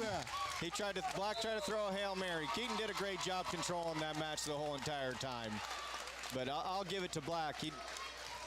He hung in there tough. This is the two guys who will match up again, the Hawkeye 10. They're going to match up again districts as well. Yeah. 10-4. Schrader with a tremendous effort. As you mentioned, Jesse had control in this match. And now Atlantic on the board, 9-3. As we go to 126 pounds. And Joe Like, the freshman, comes out. Colin Harris, the junior for Atlantic at 126. Schrader, that's a big match, and we may have to mark that here later on, but a turning point there. Braxton Haas getting warmed up at 32. He'll be coming up next, but here's Colin Harris. Good to see him back in the lineup. Joe Like, the freshman from Glenwood. Like is ranked. They tie up right out of the gate. And here's the double leg Nice by double Like, leg and he gets takedown. 3 right out of the gate. Trying to grab a wrist here, and Colin's doing a great job keeping tight. It looks like he's attempting to get an arm bar in. Now he's kind of got a tilt going on here, but Colin was able to scoot his hips back down. Still fighting to get an arm bar. It looks like he's got a wrist on Colin right now, and Colin's just hanging tough on bottom with like being heavy on the hips and shove him out of bounds to restart. Like is ranked number 5. He's one of 2 freshmen ranked in the state at iawrestle.com. Adam Carey of Independence, a freshman ranked number 2. Now back to their feet they go with 120 to go. 3-1 in favor of the freshman Like. Yeah, like led him back up to start on their feet again. And nice snap down by Like. And Colin was able to flip him around. Nice slide by attempt or single sweep by Like again. And he's on top 6-1 right now with a minute left to go in the first period. Colin hanging tough on bottom, but Like's got a tough deep waist on and trying to get the rest of Colin. Now he's got a chicken wing in, trying to get the far wrist. Colin doing a great job of posting his leg so he can't step over. And there he goes with heavy step over. Getting back points now on Like. As Colin's on his back, he's trying to keep posted, and it's really close here with 30 seconds left. He's got Harris on his back. It's pretty tight.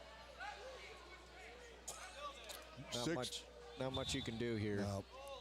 Just hang out between both of them. Colin trying to grab a leg to maybe work something, but He's got to hang on now tough. for 8 more seconds. He's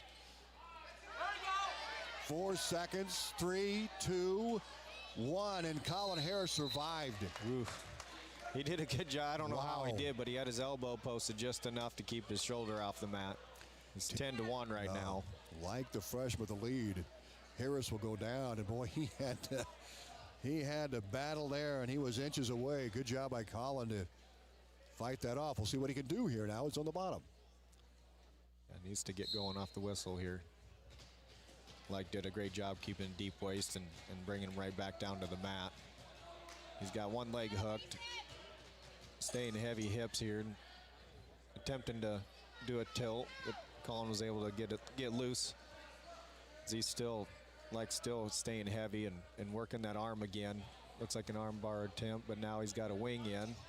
Trying to get that far wrist, but Harris is doing a great job keeping his arm out, but now he's got it locked in.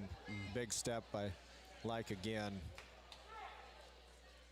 About needs to, there you go, nice. He starts to roll through and is able to escape that, but Like got 4 back points on that one, 14-1 with minute 17 left. They're at the edge of the mat. Like shoves him back out of bounds again. 9-3 in favor of Glenwood. They won by a 14-9 decision with Ace Cochran over Dayton Van Horn at 106. At 113, it was a pin by Quinn Lane over Hunter Kinsey, and then Schrader comes back at 120 and wins by decision. 9-3 is where we're at right now, and this has been Joe Like. He has been in command this entire matchup, 14-1 with 1 minute to go. Yeah, he's tough on top here. He's got Collins' arm hooked again and attempting to get another wrist on the other side and to step over and get some more back points or get a pin. But Collins doing a great job using his hand to keep his leg posted so he can't step over, but he keeps scooting him across the mat and he steps over again, but Collins able to roll through again. Like arm was trapped underneath, but he still keeps that deep waist. They're right at the edge of the mat. Like still just covering on top and keeping control the whole time. He's got a hook again, trying to get the far wrist again. Harris doing a good job posting Like's leg so he can't step over again. Out of bounds they go. With 15 seconds left, second period, 14-1 Like. Whose choice a third? I think it's Like's choice. Like's got the choice. I think Harris chose down. Blood timeout for Joe Like with 15 seconds to go in the second period. We'll take it with them. We're back right after this. At Oak Point Wealth Management, we're embracing new changes to better serve you. As an independent wealth manager, I'm excited to partner with LPL Financial, bringing you comprehensive tools and resources backed by personalized service and dynamic technology. My focus remains on helping you achieve your financial goals with integrity and care. Visit oakpointwealth.com or call me, Erin Friend, at 712-207-3521 to learn more. Visit oakpointwealth.com. Call 712-207-3521 to learn more about how Oak Point Wealth Management can help you pursue your financial goals. Looking for a reputable carpenter you can trust? Call Matt Benning with Benning Carpentry. Matt and his crew, based out of Atlantic, bring you top quality craftsmanship backed by over 30 years of experience. From remodels to custom builds, they do it all with precision and professionalism. Call 515-490-6966 today. That's 515-490-6966. Benning Carpentry, where experience meets excellence. Caring for neighbors. Back here at Clarinda, and it's 14-1. Joe Like leading Colin Harris after 2 periods, and it is Like's choice. He's going to take down. Rams up 9-3 with the Trojans here in this matchup. We've got JV matches going on to our left. The Glenwood girls did defeat the Atlantic girls in that duel. Atlantic will take on Clarinda coming up next. Again, this Like is something else, man. He's probably going to be, a freshman. He could be a 4-time state qualifier the way he's been wrestling here. He's up 14-1 with 1:45 to go. Yeah, and he's tough on top the whole time. He's got an arm hooked and stepped over and got Harris on his back again. Harris is attempting to roll through again, and he does. Yeah, but that's going to be a tech ball. That's tech. 1:33 left in the match. 18-1. Joey Like, the freshman from Glenwood, picks up 5 more points for the Rams. Now up 14-3 through 126 pounds. And we're going to see Braxton Hash ranked 7th in the state at 132. According to IAWrestle.com. No, we're not. We got Dart coming out. No, we're not. Dart Hansen's going to come out. Dart Hansen's coming out to wrestle at 132, so Haas will be jumping up to 38, it looks like, Jesse. Yeah. Oh, looks like. Oh, here we go. Yeah, look at. So they're going to bring Dart Hansen out for Atlantic.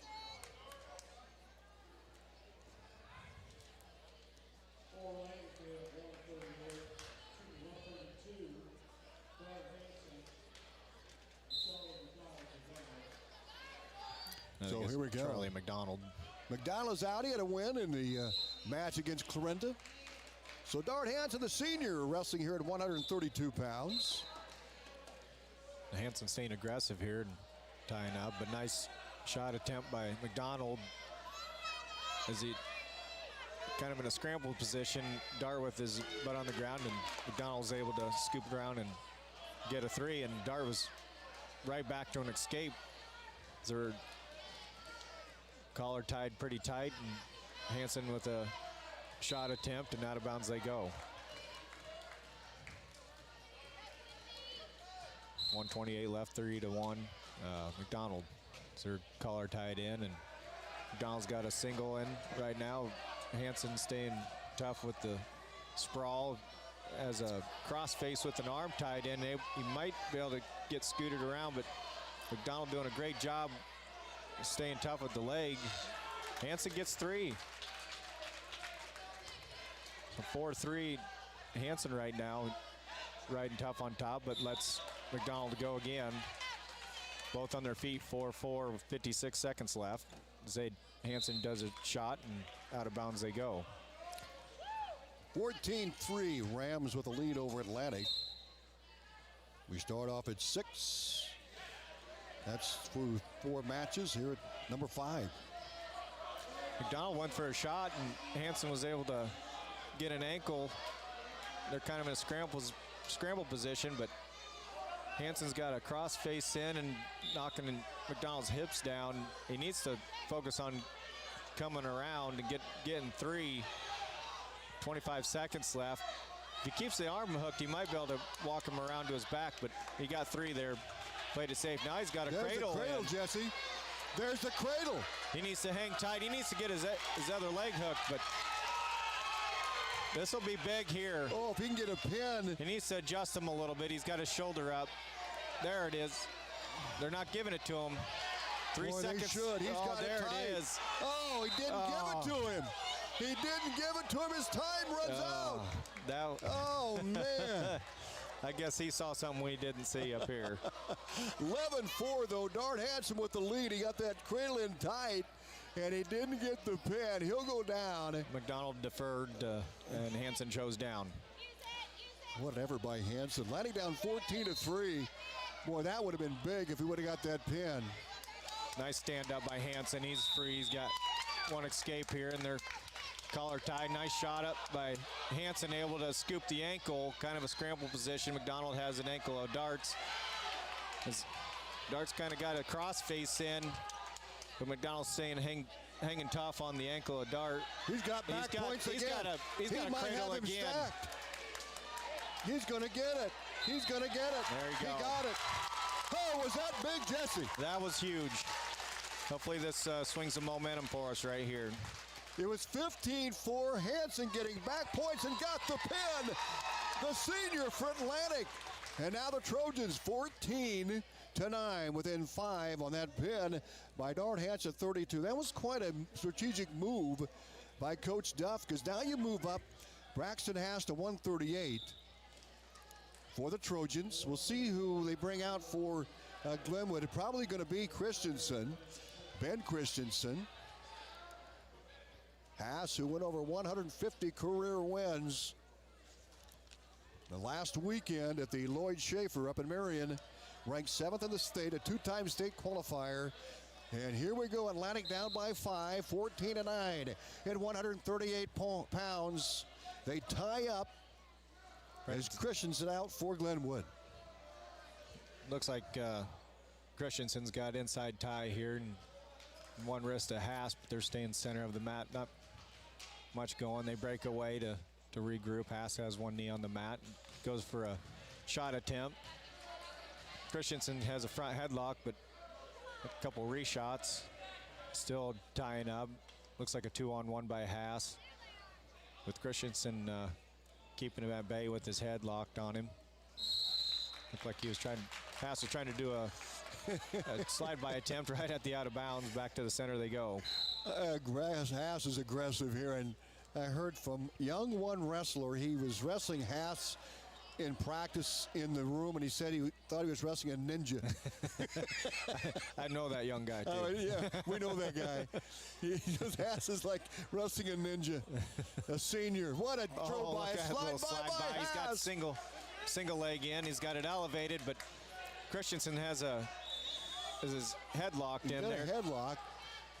Haas attempts to step here. over here. Able to pick him out of bounds. They go. Boy. Well, nice counter by Christensen because Haas had that single, was in pretty deep. Yeah. Nice counter by Christensen back to their feet with 45 seconds to go in the first period. Hand fighting right at the center of the mat. The collar tied in. Both have both their wrists locked together. Nice snap down attempt by Haas, and right out of bounds they go. They can't quite stay in the center. They move too fast. Boy, good match here with Christensen and Haas. Back to their feet. Collar tying in the center. Both kind of headbutting each other and deciding what they're going to do next. Snap down attempt by Christensen, but Haas doesn't really move much as they keep circling each other. Another slide by attempt by Haas, and now we're in a scramble position. Haas has a single leg in. He's on his knees, but Christensen still has an arm across. Nice. Now they gave the three here. Haas got the three. That's big. With 5 seconds left, he got the takedown. Now wait a minute. They're going to get the three to Glenwood. There we go. He got it back. I looked at the scoreboard. I thought, wait a minute. Yeah.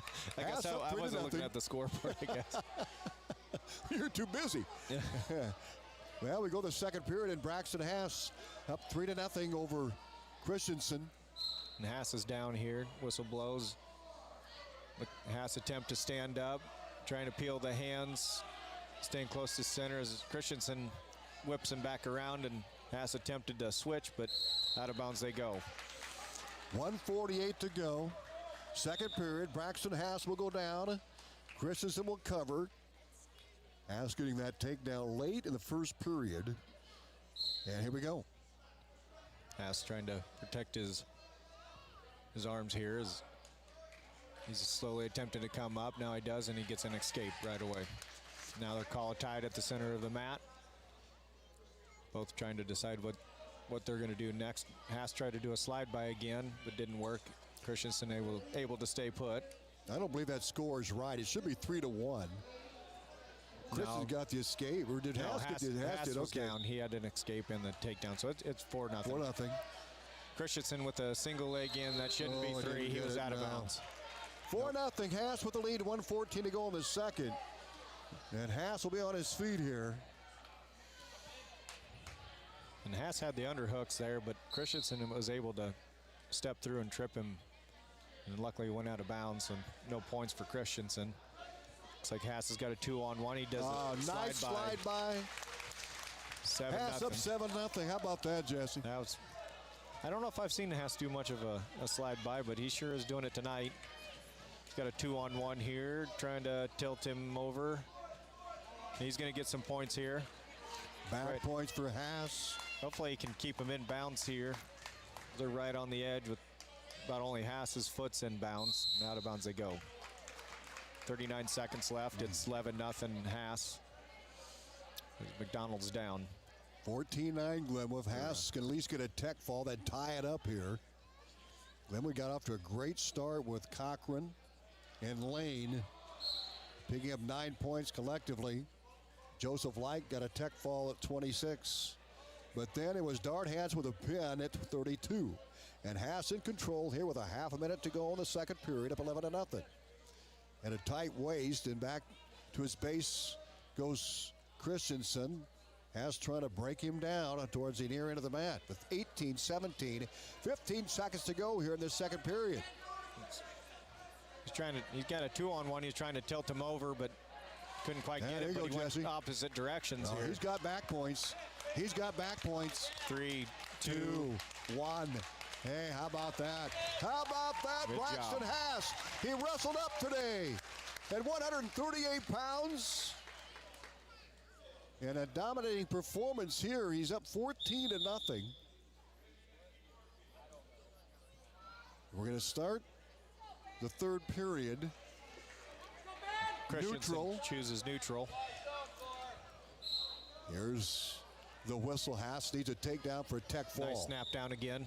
Nope, now he's got a hook. Christensen tried to do that trip again where Haas had underhooks, and Haas was still able to keep his hips scooped by. Tries to do a slide by again, and right out of bounds they went. 14-0 Haas with the lead. That takedown would give him a tech fall and 5 points, which would tie the match. We got a blood timeout. We'll take it with them. We're back right after this. If authentic Mexican food is what you're craving, then come on into Rancho Grande in Atlantic. We're more than just tacos and margaritas, but we do make the best of both. We have appetizers, beef, chicken, seafood dishes, and desserts. Mixed drinks, wine, imported and domestic beers are on the menu too. Dine in or relax on the patio with family, friends, date night, or a quick stop before or after the game. Open 7 days a week. You'll be able to fill in your cravings of authentic Mexican food at Rancho Grande in Atlantic.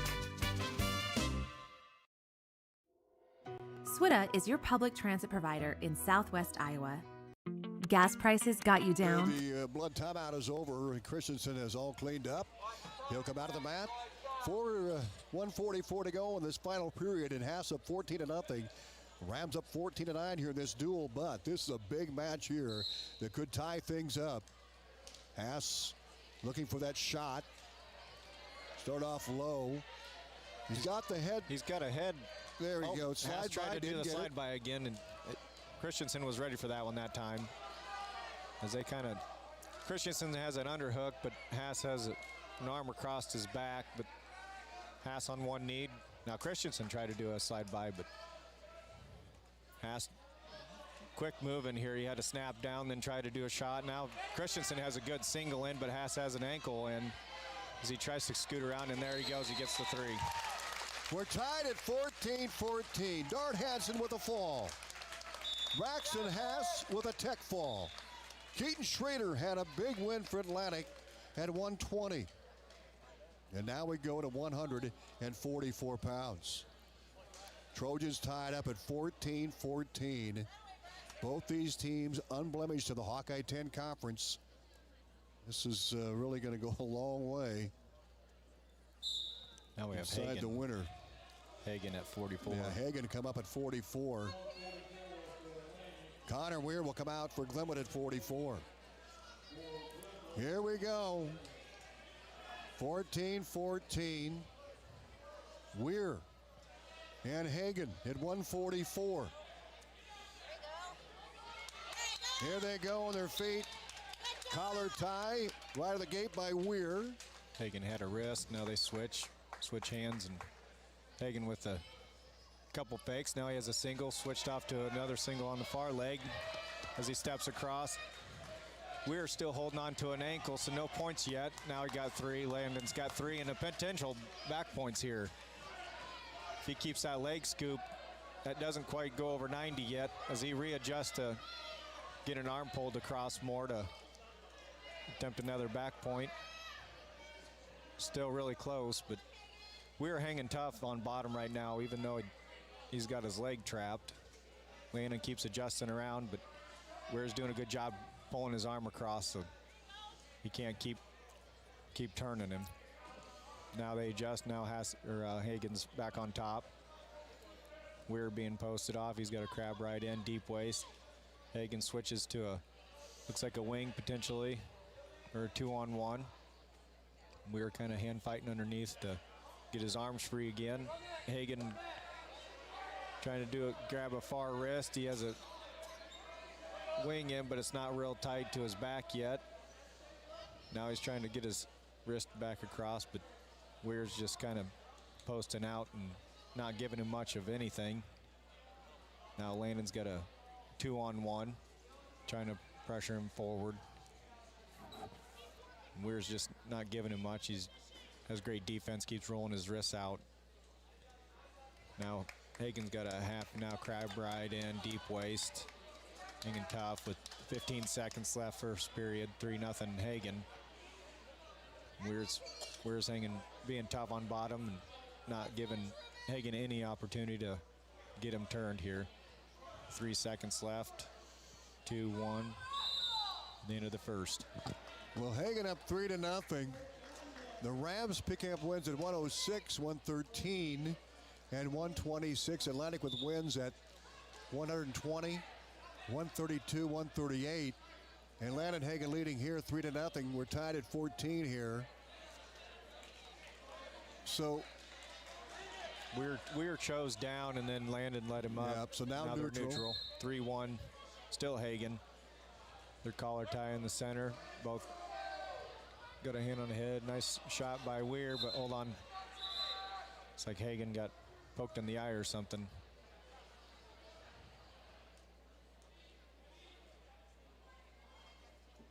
It's hurting. Yeah, so now we've got another injury timeout here with 1:25 to go in the second period. Hagen up 3-1. He got it in the eye. Imagine for those smart, I'll tell you. Well, they're going to take care of that here. We'll take care of this. We're back in 30 seconds. At the Seed Pros, we're more than just your local Pioneer seed dealer. We're a family operation helping you grow profitable success season after season. My daddy sold chemical, soybeans, and corn. That's right, Nora. From corn to soybeans to chemicals, we've got trusted Pioneer genetics and local knowledge to maximize profits. And I get to ride in the tractor. The Seed Pros, where the next generation is already in the field. Contact Mark Van Tiger, Gary Dinklin, Nick Knutson, or John Becker. We are with you from the word go.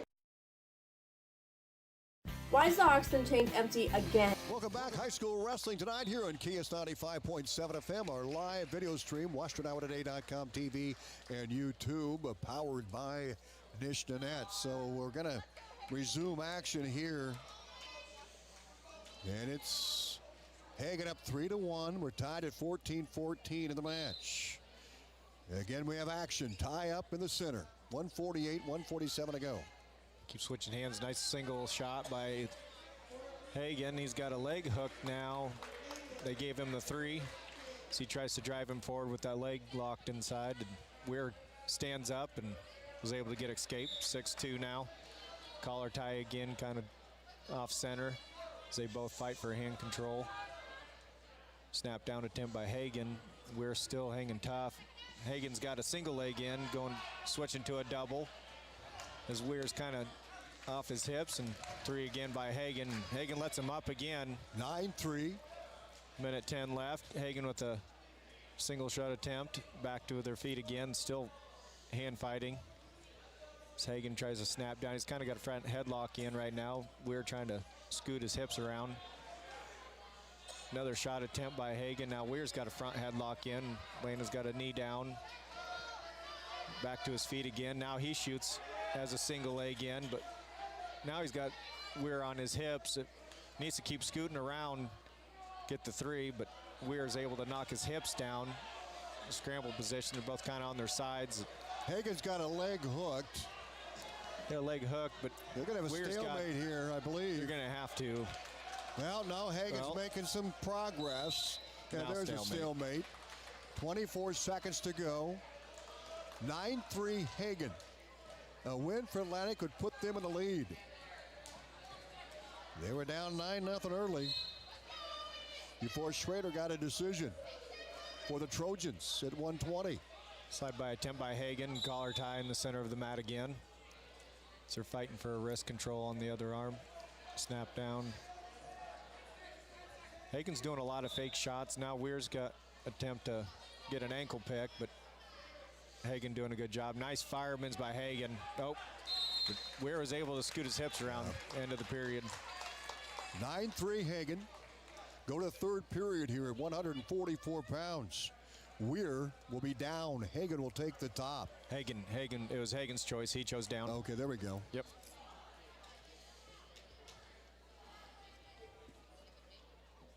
Weir covers the right side, and we got a caution. No, we don't. Nope. Weir's got a leg in. Ooh. Now attempt to try to do another leg. Now he's got a power half in. Switched out of that. Hagen trying to kind of stay balled up so he can't get a leg thrown in. He's kind of got, Weir's got an arm, but Hagen's doing a great job just kind of being balled up. Probably attempting to try to get a stalemate so it. He could maybe sneak out the back door here. Hey, Weir was high. I mean, they're going to call stalemate. I think we got a blood time. No, we got blood. 1:29 to go. Another blood timeout. 9-3. Hagen with the lead. We're back right after this.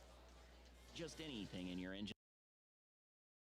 At Outfitters Plus Outlet Store in Atlantic, you'll find the latest apparel and promotional products in the newest colors and designs. Head to Outfitters and work with the design pros to make your customized tees, team apparel, and personalized swag for your business a reality. Whether it's fan apparel for your high school or youth sports team, your business, or you just want to make something your own, you'll have everyone saying, "Where did you get that?" Outfitters will also add your group store online to make ordering a breeze. Get personalized at Outfitters Plus Outlet Store in Atlantic. Stop in today.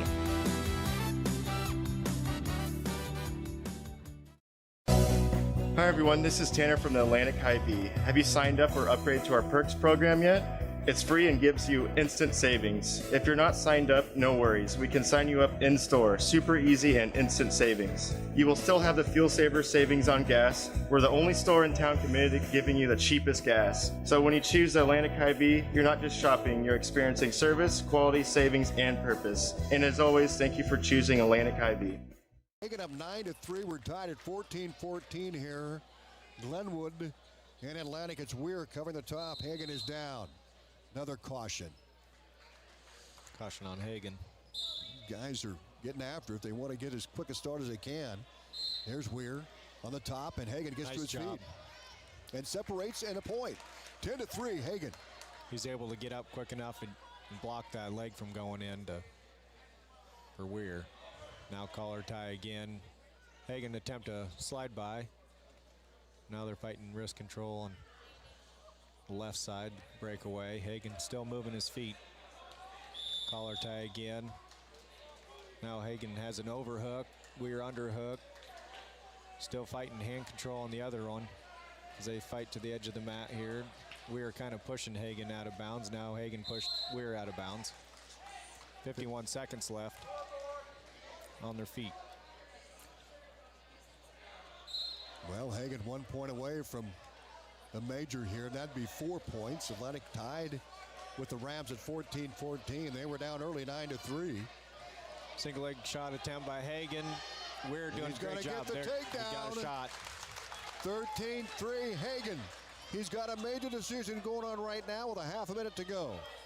He's staying heavy on top. Weir's just kind of sprawled out. He got his arms and legs just kind of sprawled out, not giving him much of anything to do.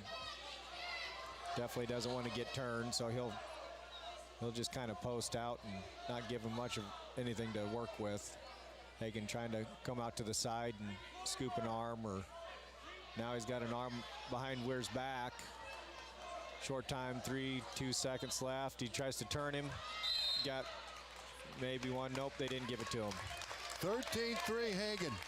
Atlantic now takes an 18-14 lead on the Seed Pro scoreboard as we go to 150 pounds. So a nice match by Hagen.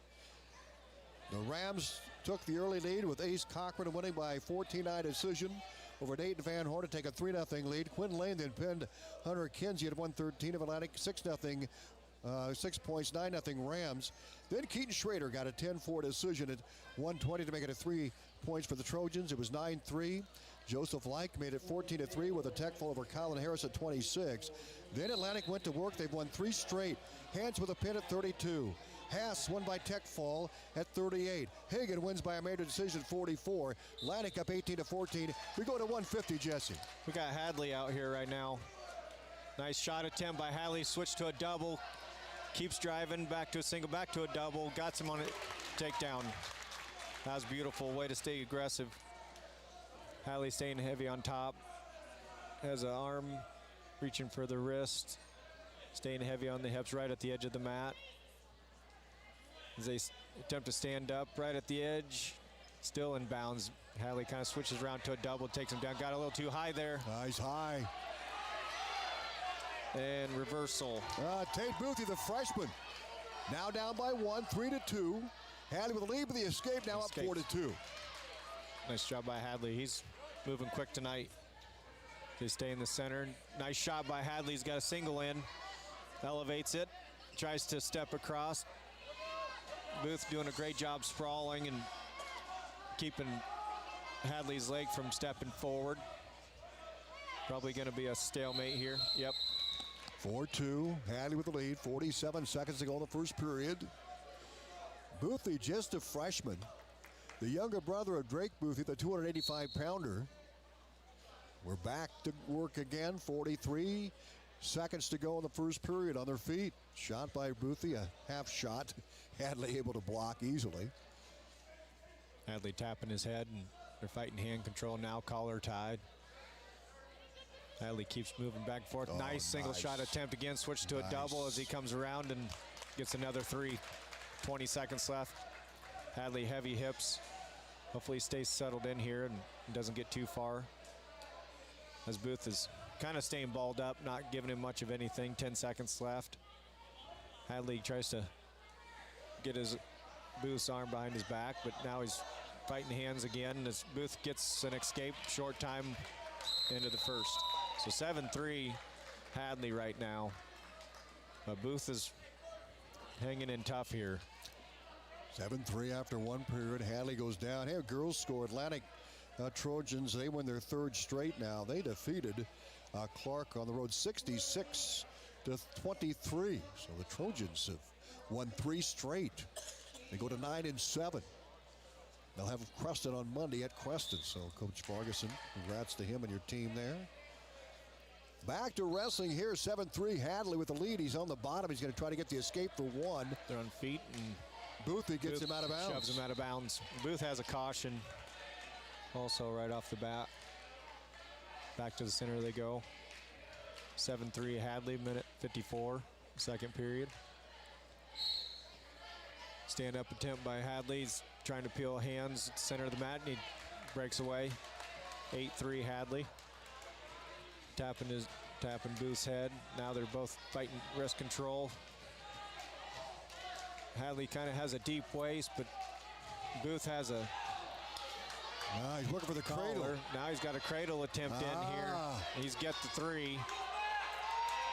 Now they got back Boothie's points. got the cradle. This one's tight. What an He gets the upset. pin. Oh, man, was that a big win for the Rams.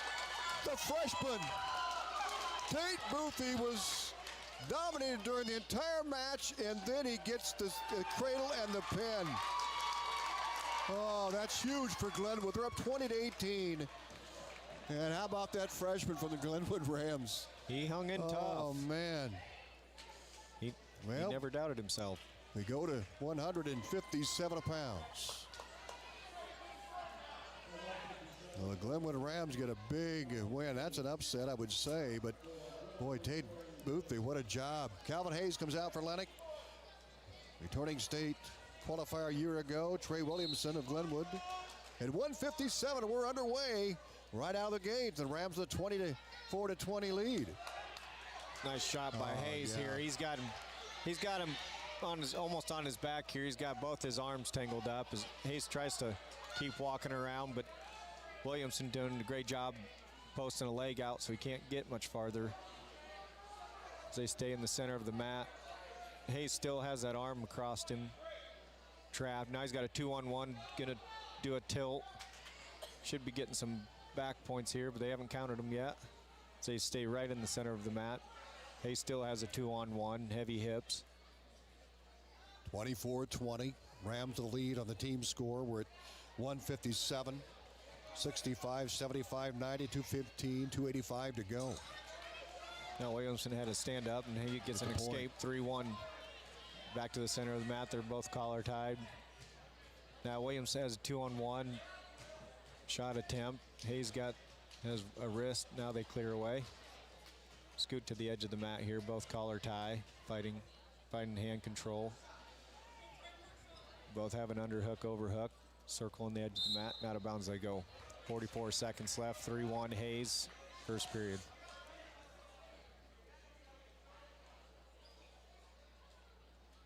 Not sure what there's blood or. They're looking. I think we do have a blooded timeout. 3-1 in favor of Hayes. Blood timeout. We're back in 30. At the Seed Pros, we're more than just your local Pioneer seed dealer. We're a family operation helping you grow profitable success season after season. My daddy sold chemical, soybeans, and corn. That's right, Nora. From corn to soybeans to chemicals, we've got trusted Pioneer genetics and local knowledge to maximize profits. And I get to ride in the tractor. The Seed Pros, where the next generation is already in the field. Contact Mark Van Tiger, Gary Dinklin, Nick Knutson, or John Becker. We are with you from the word go.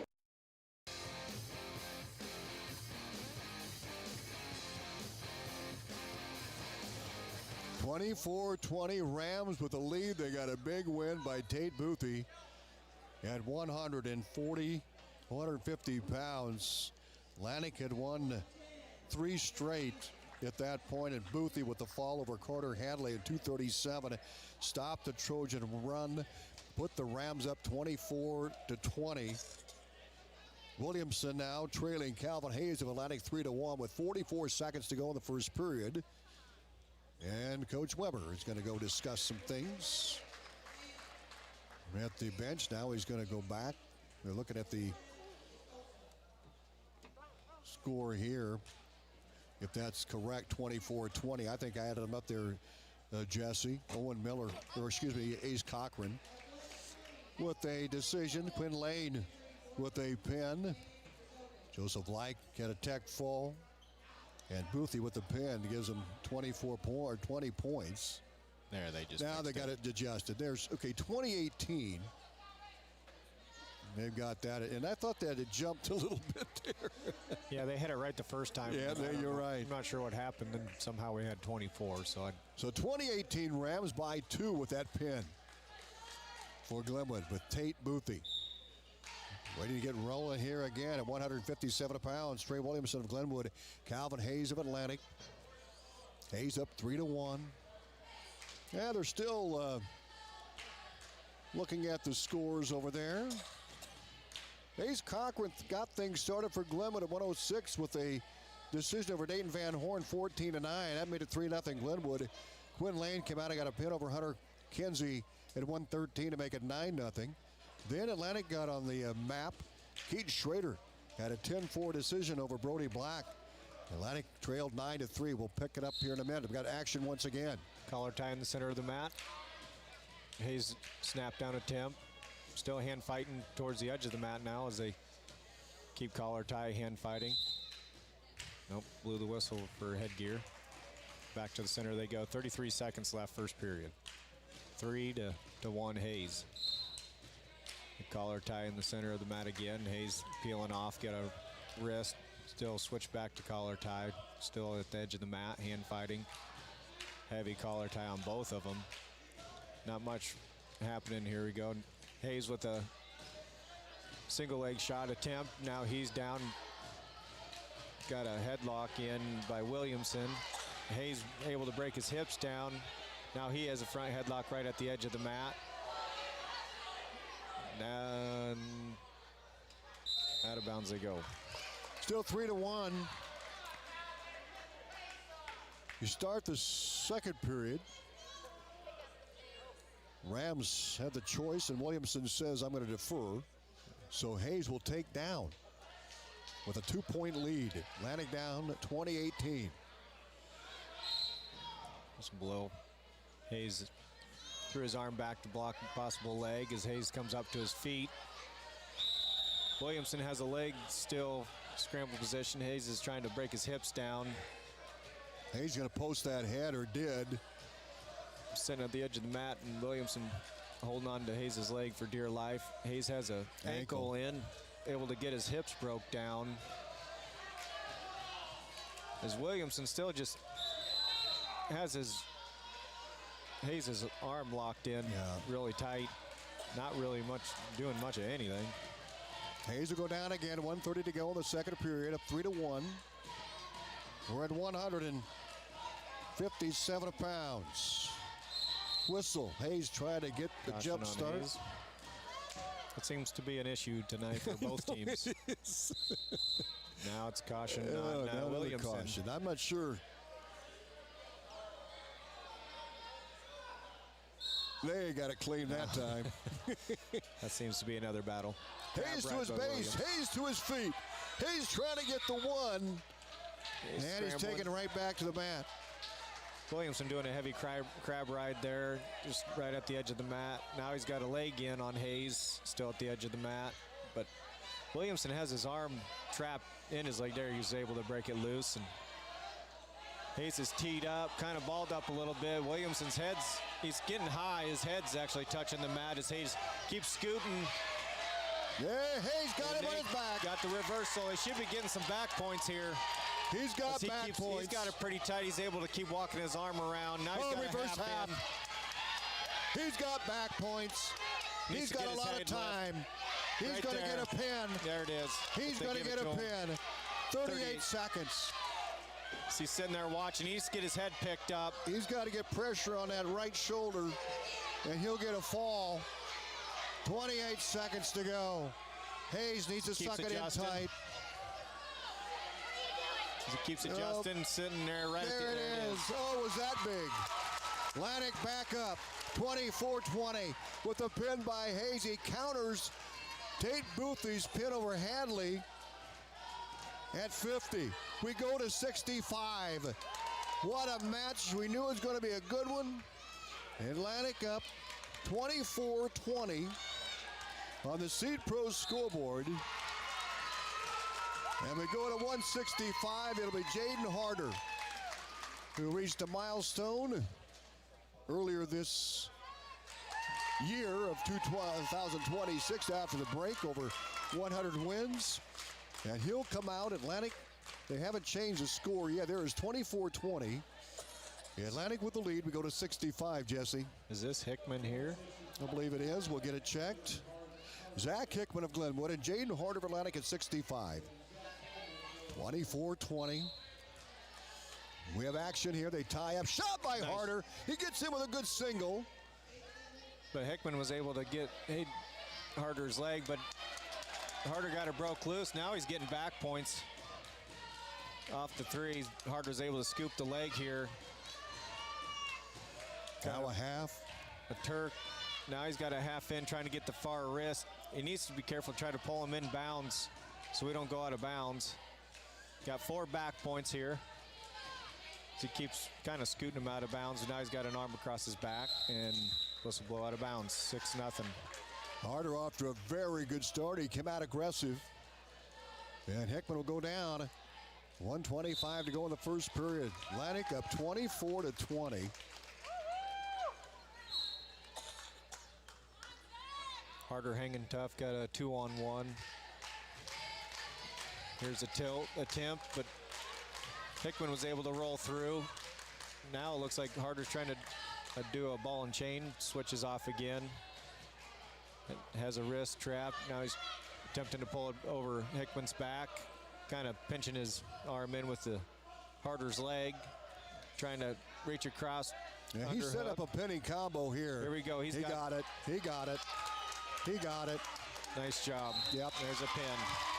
Boy, it was fun to watch him set that up, Jesse. Yeah, he took his time, and he must have great strength to keep grip on the wrist on the backside. Atlantic up 30-20 now. Harder with the pin. Hayes with the fall. We go to 175. Looks like Draven Smith's coming out.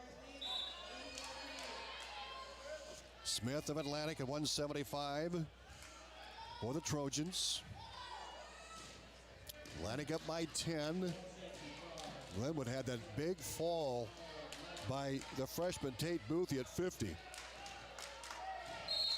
Lundvall and Smith.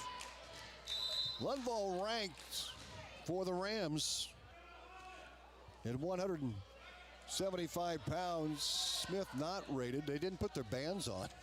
Well, they must have been confused because Smith had red on, and Duff caught that. Lundvall, the junior, ranked 8th in the state at 175 according to IAWrestle.com. Here we go. Underhook by Smith. Lundvall, nice single shot attempt by Smith. Needs to keep elevating that leg. As Lundvall is able to keep that arm hook potential. Smith gets the 3. Nice 3. Way to keep your composure and keep working up. Nice switch attempt by Lundvall, and out of bounds they go. Good job by Draven Smith. He definitely has the length on Lundvall. This is another great matchup with a couple of guys who are going to see each other in districts. Smith not ranked, and Lundvall ranked 8th. Thought maybe there was going to be a caution there, but they didn't call it that time. Lundvall got to his feet quickly, but Smith returned him back to Matt. A good mat return. 1:20 to go. Wrist. Lundvall attempting to stand up. Now Traven's got a half in. Lundvall doing a great job keeping his legs straight out so he can't turn him. Now he's working on trying to get a wrist behind his back. Smith coming out pretty far up front, but now reaching across crab ride, staying heavy on the hips, switching hands across the other side. Now he's attempt at half again. Lundvall still scrambling, trying to work his way to get up. Now he's got a power half in with the leg hooked. Now he's got a 2-on-1 attempt, but Lundvall able to break that across. Now Smith with the wrist again.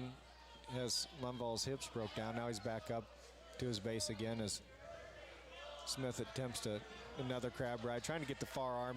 Lundvall standing up here. And what gets the escape. 20 seconds left. 3-1 Smith, back center of the mat.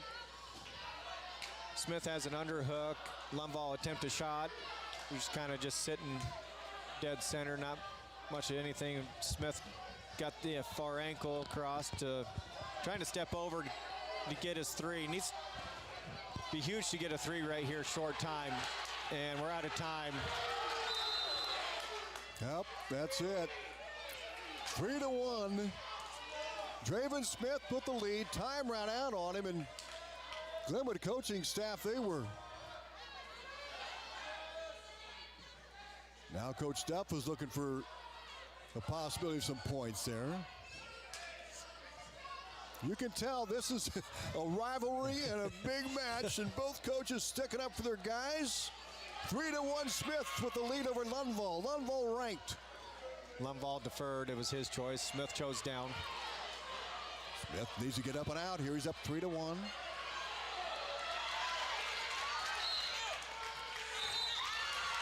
To break Smith down in his base now. Looks like Lundvall's got a 2-on-1 attempt here, trying to stack him up a little bit, but Smith having a wide base here. Lundvall's got a leg in, attempt to spladle him. Smith trying to stand up, but keeping hand control. Lundvall's got a leg hook and an ankle, and reaching across Smith's head. Now he's trying to tilt him there.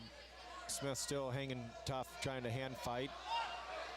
Lundvall got his leg out. Smith up and escape. 4-1 Smith. Shot by Smith. Here he's got a single. Lundvall able to come right back up and right at the edge of the mat. Front headlock by Lundvall and out of bounds. They'll go back to center. We owe you a station identification. Point 7 is KS. Have you ever heard the saying, people spend their life building wealth and neglecting their health, only to wish they could trade their wealth for better health at the end? This is Dr. Fritz Beyer and his feet. 54 seconds to go here in this second period. 4-1 Smith.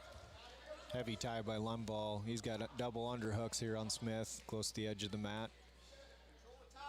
Not much moving, 42 seconds left. Snap down attempt by Lundvall, but sitting there circling on the out of bounds line. Tie up again. Another slide by attempt by Smith. Shot by Lundvall. Shot again by Smith. Had a double leg right at the out of bounds. Needs to keep working that combination and keep staying aggressive here. 4-1 Smith. 30-20 Atlantic with the lead here. Collar tie in the center of the mat. Lundvall peels the hand off. Break away to regroup. Now Lundvall's kind of shoving Smith around a little bit. Smith has an underhook. Nice shot attempt by Smith. Lundvall was trying to catch him off guard and shove him over backwards, but Smith's strong enough to keep that one. Now he's got him stacked up almost. Lundvall's going to get points. Nope.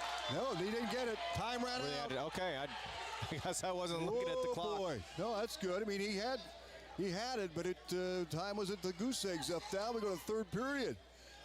4-1 Smith. What a match. This is.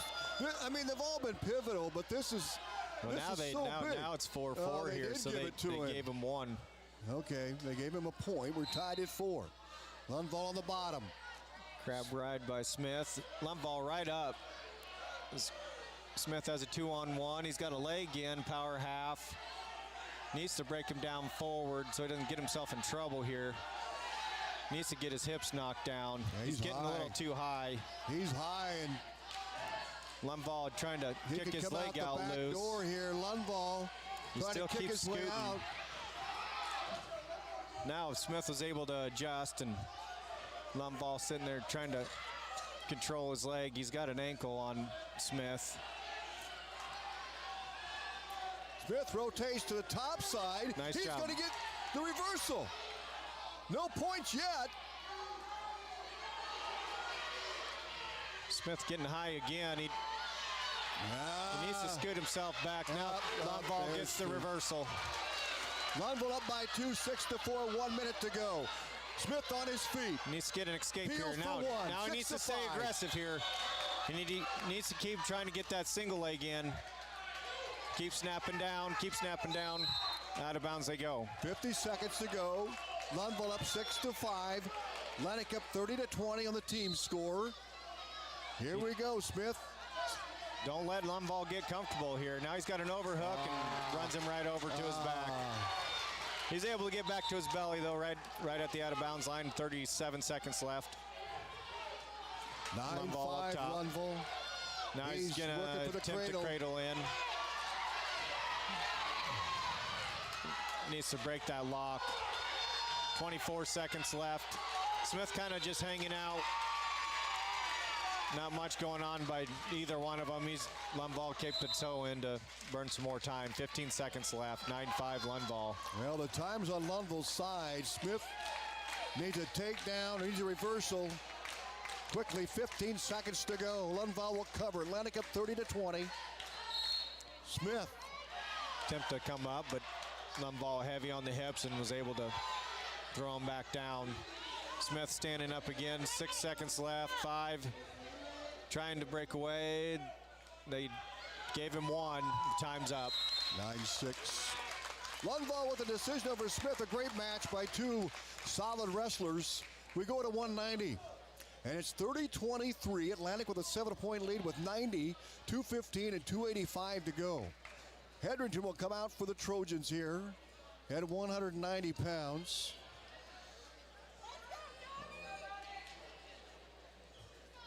They keep messing with the scoreboard over there. It's wrong again. Well, 30-23 is correct, I believe. But they have it backwards.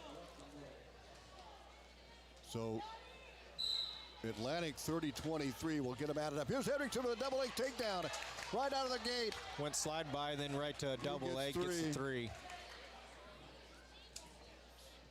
Is this Lechtenberg or? Yeah, coming out for the Rams is Landon Lechtenberg. And Hedrington is all over Lechtenberg. Out of bounds, 1:38 to go.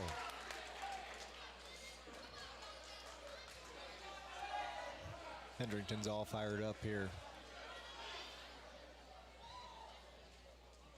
Yeah, I've got Glenwood with 23. At least according to Track Wrestling here, Atlantic with 3, 9, 14, 18, 20, 26. I got Atlantic with 20. Well, we'll get him added up here in a moment. Hedrington with a tight waist. Stand up attempt by Lechtenberg. Hedrington had the arm trap. Lechtenberg trying to do a reversal.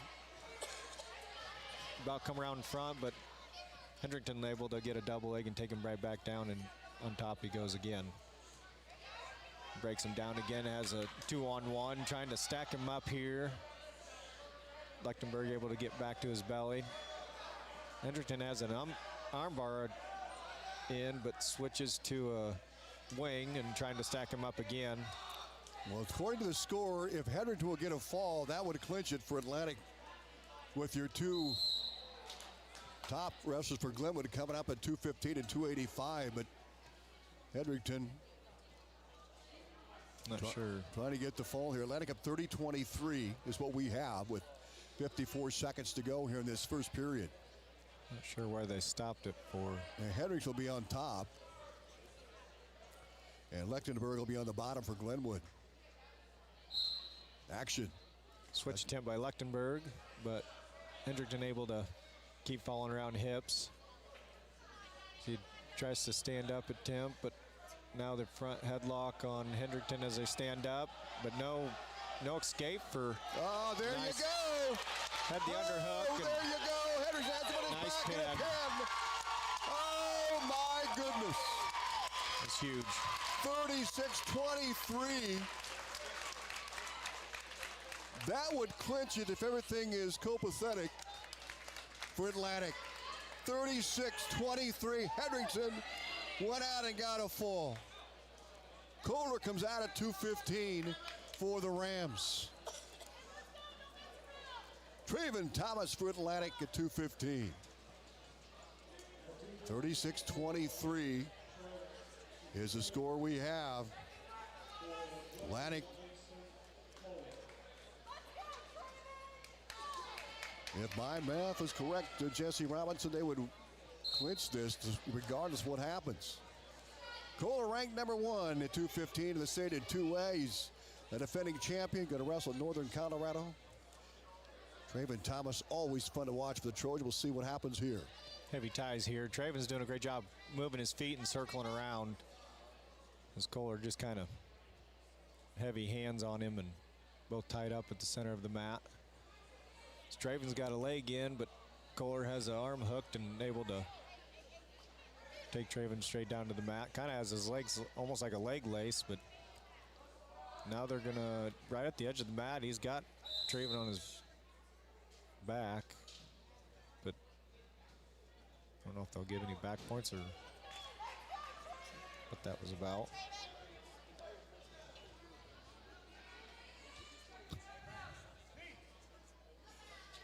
Well, with 1:21 to go here. Oh, Hendrickson, he came out, and I mean, you knew what was on his mind. I'd seen Haas was yelling at him and from the chairs before he started. Oh, what an effort. Two solid teams from Southwest Iowa. Both gritty. Doesn't get much better than this, does it, on a Thursday night? Nope. Kohler's up 3-0. He's on top. Iowa, Jesse. Iowa. Yeah. This is Iowa. Kohler staying heavy on the hips. He has a leg hooked on Traven here.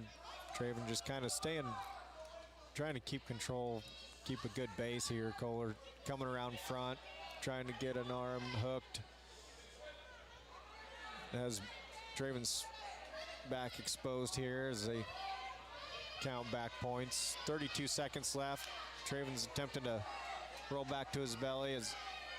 Nice bridge by Traven. 24 seconds left, and there's a pin. Now Kohler, he's something. What an athlete he is. I think he looks bigger than the last time I saw him. He could have probably played football or wrestled. He's going to choose the mat here. It's now 36-29. Here comes Cooper Woolsey at 285 and Drake Boothie at 285 for Glenwood. Drake Boothie ranked in the top 10. Number 7. And as we mentioned earlier, got 3rd at districts a year ago and he had a tough class with Evan Sorensen from Atlantic and Winterset's heavyweight that won it all in Class 2A. And Sorensen with the runner-up, and Boothie got left out, but he's going to make up for it again this year. He's had a great year. But we'll see what Woolsey can do against this Booth. He's got a lot of length. Quick feet by both of them and heavy tie up as they break loose again as Woolsey keeps circling and coming forward. Now they both kind of have an underhook, overhook. Oh, Woolsey. He's going to. Oh, nice job. Takedown. Woolsey got the takedown. Booth attempted to try to do a throw, but Woolsey was able to get loose and let him fall straight down and come around for 3. Woolsey kind of got a leg in. Oh, man. Woolsey's showing his strength here. He's got a leg in. I wouldn't have thought Woolsey would put a leg in, but Booth doing a great job elevating his leg and Woolsey's got to be careful. Up, but they haven't gave Booth 1 yet. Woolsey's got a bear hug on him, and here's a throw. And he didn't get nothing yet. Nothing yet. There's going to be the 3 shortly. There it is. There's a 2 reversal. Or 2, excuse me, reversal. Yep. Now Booth on top. 1 minute left to go here. Looks like he's got a cradle in. He's going to try to tip him over. He does. Right at the edge of the mat. Woolsey's kicking, trying to break it loose. He's trying to peel the hands. Right at the edge of the mat. They both got 1 foot in. 40 seconds left. 3-2. Woolsey right now, but you got to hang on. I think they gave the pin. There's a pin there. Right at the edge of the mat. Well, Atlantic 36, Glenwood 35 is what we have here. And, you know, I just kind of hate to see this come to an end. It was so much fun with 2 of the best teams around here. Coach Staff give encouraging words to Woolsey, who got the first takedown, but Atlantic with a 1-point victory over Glenwood here tonight. 36-35. What a match. What fun. Clarinda and Atlantic will be coming up here in a little bit. We're going to have some JV matches, and we'll recap this one as well. We're back in 2 minutes. Our postgame brought to you by Elvis Haas, your State Farm Insurance agent in Atlantic, your local good neighbor. Hello there. Defeat Clarinda 84-0 in the first duel. Atlantic comes back and gets the 35-34 win here in the big match here that probably solidifies things for the Trojans and the Hawkeye 10. And man, just impressive, Jesse, when you look at this one here, and we'll take a look at how it all panned out. We'll start off at 106. Ace Cochran of Glenwood, he defeated Dayton Van Horn by a 14-9 decision. Really good match by Van Horn and obviously Cochran. Then Quinn Lane followed up with a fall in 5-17 over Hunter Kinsey. It was a 9-0 Glenwood lead, and then Atlantic got to work. Keaton Schrader came out, and a match between 2 of the top in the area. At 120, Schrader beat Brody Black by a 10-4 decision, 9-3 at that point. And then the Rams got a win at 126. Joseph Like over Colin Harris by a tech fall in 428. Added 5 more is 14-3 Glenwood. But the Trojans got on a series of wins here. And Dart Hansen, you got to go back to him at 132. He doesn't wrestle much at the varsity level, but he came back at 132, and he got a pin over Charlie McDonald in 231. That brought Atlantic right back in at 14-9 at that point in the match at 132. Yeah, I felt like it shifted with Schrader's win, with the 10-4 win, and then with Dart's pin, it just started snowballing from there. And like I told you, I think off air, how we need to get wins where we weren't expecting wins to make this one work. 138, Braxton Haas came out and he looked good at 38. He wrestled up a weight. He beat Ben Christensen by a tech fall. 5 more points for the Trojans there, and they tied it up at 14-14. Landon Hagan came out against Connor Weir. Hagan won by a major decision by 13-13. Now Atlantic led 18-14. However, Tate Boothie, the freshman from Glenwood, was down in the match to Carter Hadley, and he got a move and got a pin over Hadley, and that put Glenwood up 20-18 at that point. But then Atlantic came back with a win from Calvin Hayes at 57 by a fall. Jaden Harder by a fall at 165. And then it was Nate Lundvall with a 9-6 decision over Draven Smith. But the Trojans were able to seal the deal with Donovan Hedrick at 190 with a fall over Landon Lechtenberg at 127. And Glenwood came back with back-to-back pins by their 2 big guys. Mason Kohler 215 and Drake Boothie at 285, but 1 point. And the Trojans win that 36-35 over Glenwood here tonight. And they stay undefeated in the Hawkeye 10 Conference. And we're getting ready to go here against Clarinda here. Yeah, we're right after it. I didn't know if there would be a little break or not, but no, great strategy by Duff on the lineup and how he shifted things around and worked out perfectly. A win's a win, no matter if it's 1 point or not. But that's big, and everybody wrestled really well, and I'm really impressed in how that one panned out. So here we go. Atlantic and Clarinda. Fisher Graves and Dayton Van Horn will square off here in our final duel of the night here at Clarinda. Van Horn looking to go low there, and yeah, they're both kind of switching off knee on knee. Now they got both collar tie, wrist control by Horn as they kind of break away and scoot to the center. Nice shot by Graves, but Hayes was able to keep an ankle there for a scramble position, flipped him over, but there's still scramble position, and Graves should get the 3 takedown there. He did. He was going to get some back points. He's got a hook in, and he's got Horn on his back right here, even as a leg hooked. As he keeps readjusting, Horn trying to get out of it, trying to break the lock on Graves here. And he's got it in tight. He adjusts again and still has Horn on his back.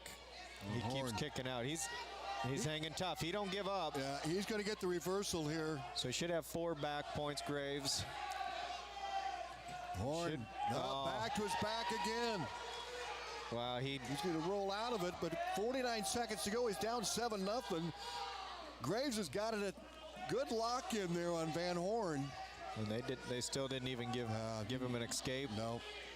There you go. Now 4 more back points. 11-0 Graves right out of the gate on Van Horn. 30 seconds left. Now he's going to attempt to put him on his back again, but Horn's still able to ball up right in the center. Now he's got a 2-on-1 on Horn. Trying to work something, but Horn's sitting, fighting hard underneath, trying to get hand control back. 13 seconds left. Still sitting dead center of the mat. Hand fighting. Graves doing a great job sitting on top, having control. 4 seconds left. Horn attempted to try to stand up, but Graves still heavy on his hips. 11-0. Fisher Graves have Clarinda with the lead over Dayton Van Horn. Van Horn says, I'm going to go down. He looks a little upset here with what the score is right now. And see what he does here. Right up to a stand-up here. Trying to do a switch. The Graves still has a deep waist in. Horn kind of sitting on his side, but Graves on his knees. Not much really going on. It's almost like Graves kind of had his arm trapped. Now he got it out, and Horn back on his stomach, and Graves got a half in. Horn was able to break his hips down, trying to step over. Almost. He's got a reversal. He's got a reversal. 11-2 now with 1:23 to go. Now he has both legs in, trying to get control of an arm here. Trying to get a power half in. He's got his forearm on his head and working something here. 1:10 left. Still 11-2 Graves right now. Now he's got a power half in. Horn's getting a little high, but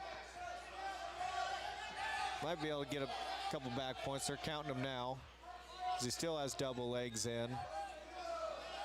Cranking his arm around here. Now he's trying to hook his other arm across. He's going to get some back points here. Should have. Oh, there he's going to. Now he's getting a little high, but he needs to hang on tight to get a stalemate position here, because he rolls with him. Needs to be careful not to pin himself there. Yeah, he's got a head. So. Oh, now he's got good position. Now he's got a drive. There we go. Van Horn needs to scoop that leg over. He's got to post the arm on the right side. He's got to get some back points again. Here he goes, cranking around again. They still 10 seconds. He's got 10 seconds here to get the pin.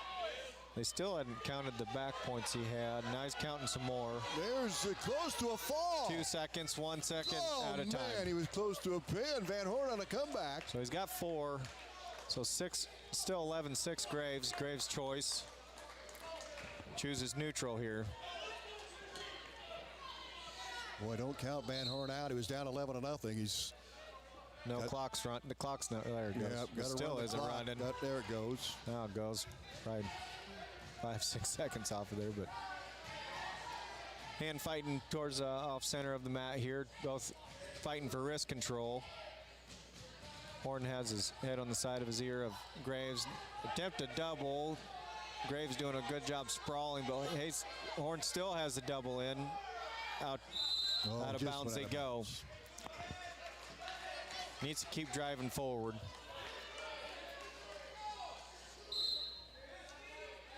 .135 to go, both on their feet, 11-6. Graves with the lead. He took 11-0 lead at Van Horn. Able to get back in a shot for a single. Didn't get an ankle pick there, but Graves has an ankle on Horn here, but Horn needs to come up off his knees or circle around him. Now they're kind of trying to dump him off, but still a scramble position. Nobody has control yet. Horn's got an ankle on Graves. There he goes. Now it's 11-9. 1 minute left here. So he needs to decide what he's going to do, if he's going to pin him or let him go and take him down again. He's got to make that decision here pretty soon. 45 seconds to go. He's down by 2. Coach Duff is waiting as well. 39 seconds to go. Just hanging tough on top right now. Duff's telling him to cut him. Yeah, yep, there it is. Cut him. Hard cut him. 12-9. He needs to get after it here. 30 seconds left. Shot attempt by Graves. He's got a leg in, but Horn's faced by Van Horn. Horn's got his hips down, but still has Graves' ankle. If he can flip him over. Nobody's got control. Here it is, 11-10. Van Horn trying to get the takedown. 9 seconds left. 7 seconds. There's he gets the three. There's the 3. We're tied at 12. 3-2-1. Overtime. Way to come back. Oh, Van Horn was down 11-0, but you just had that feeling that he was going to come back, and here we go to overtime. Yeah, 12-12. Here we go, 1 minute. Sitting center of the mat, both kind of sizing each other up. Ankle pick attempt by Graves. Horn goes to a double leg, but get out. There's a 3. There's a 3. Nice job to take down. Van Horn, what an effort. 15. He outscored Graves 15-1 down the stretch, and he picks up 3 for Atlantic. The Trojans up 3-0 here in a duel number 2 for Atlantic tonight. They beat Glenwood 36-35 earlier. Dayton, what an effort. I think he's got some rubber legs there, but I'll tell you what an effort as we go to 113. Yeah, he wasn't really happy with how that match was going. Well, Graves had a great start. To give Graves credit. He sure did. You know, he jumped out at back points, almost got a pin. But Van Horn, resilient. Hunter Williams at 13 for the Cardinals. Hunter Kinsey, a couple of Hunters hunting for a win here at 113. Action. Both tie up in the center of the mat here, collar tie. Kind of circle and hand fighting, both quick feet here. Heavy hands, collar tie still nothing yet. Still trying to decide where they want to go. The clear away again, quick feet by Williams. Fake shot attempt by Williams. Hunter still staying collar tie as they work their way back to the center of the mat, still collar tied. Shot attempt by Kinsey. Another fake shot by Williams. Hand fight again, clear away. Now tie up again hard. Still center of the mat. Circling around, now fighting wrist control, both of them. Wrist control by Williams now. Fake shot attempt by Kinsey. Now overhooked by Kinsey, trying to snap down attempt. And Williams keeps driving forward. Now at the edge of the mat, Kinsey still has a front headlock as Williams scoots his way out of bounds. Back to the center, 1:02 left, first period, no score. Fake shot by Williams. Kinsey kind of keeping composure. Underhook by Kinsey, still center of the mat, overhook by Kinsey. Kind of got him off balance a little bit, nothing yet. Still over underhook on Kinsey. Try to slide by attempt. Throw. There's a 3. Nice job of the freshman. Kinsey got a little throw there. Trying to look like he's working a tilt here. Still has a far wrist. Breaking, looks like he has a ball and chain now. Now he has it hooked up. Attempt to roll him over. Williams doing a great job staying heavy and keeping down, not giving him any opportunity. Kind of has his legs spread out so he can't flip him over. 13 seconds left. Kinsey still has the ball and chain in. Heavy cross face. Attempt to get the cradle in. 5 seconds. Getting some back points here. Short go. Close to a pin. He's going to get getting 3. So 3, and he weighs up 6-0 after 1 period. Good job of the freshman Hunter Kinsey at 113. Looks like Williams defers and Kinsey goes down. Williams will cover the top. Van Horn came back to win in overtime over Fisher Graves. He's down 11-0 and outscored him down the stretch at 12-1. Kinsey with the stand up. Nice mat return by Williams. So Hunter stays tough on the inside. He's got both his elbows trapped inside as Williams trying to get hand control going here. Kinsey kind of sitting up, but Williams has an ankle trying to drive him forward as they still fight for hand control. Williams goes and Kinsey attempts to stand up and they go out of bounds. 1:33 to go in the first period. Hunter Kinsey of Atlantic up 6-0. Williams will cover the top.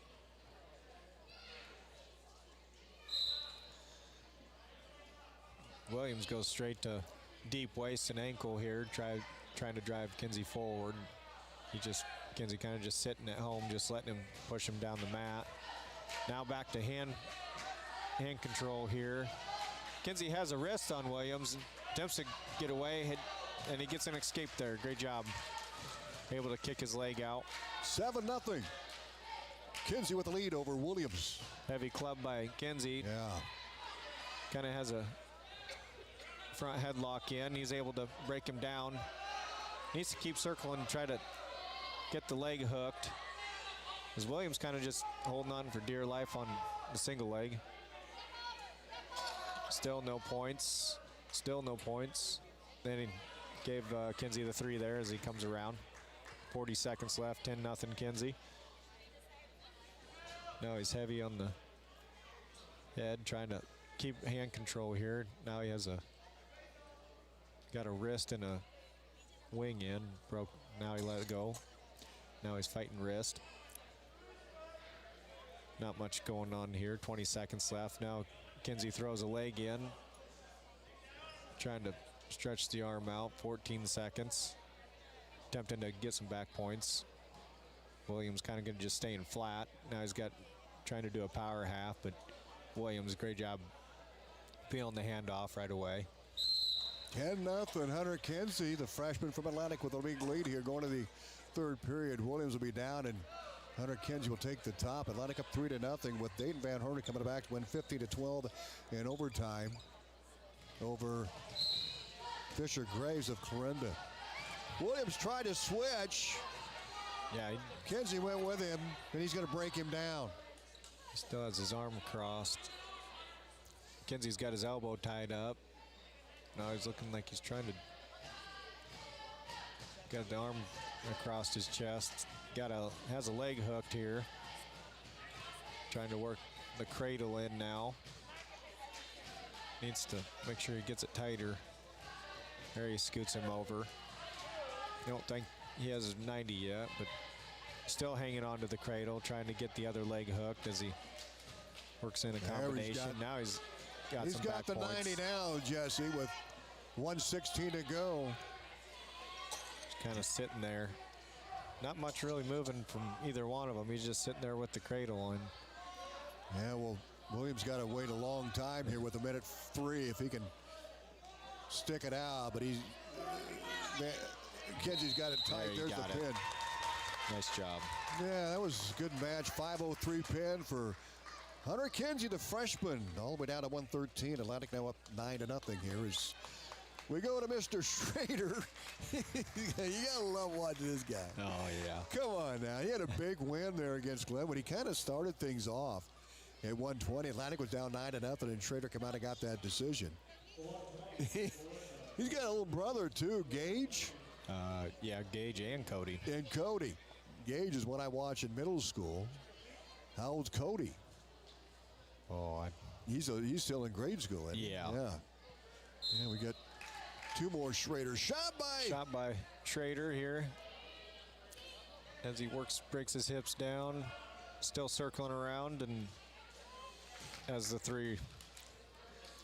You know, I think 3 is that favorite number in the Schrader household because you got the 3 wrestlers getting that 3-point takedown. Then you got McKenna Schrader, who leads the Atlantic girls basketball team in threes.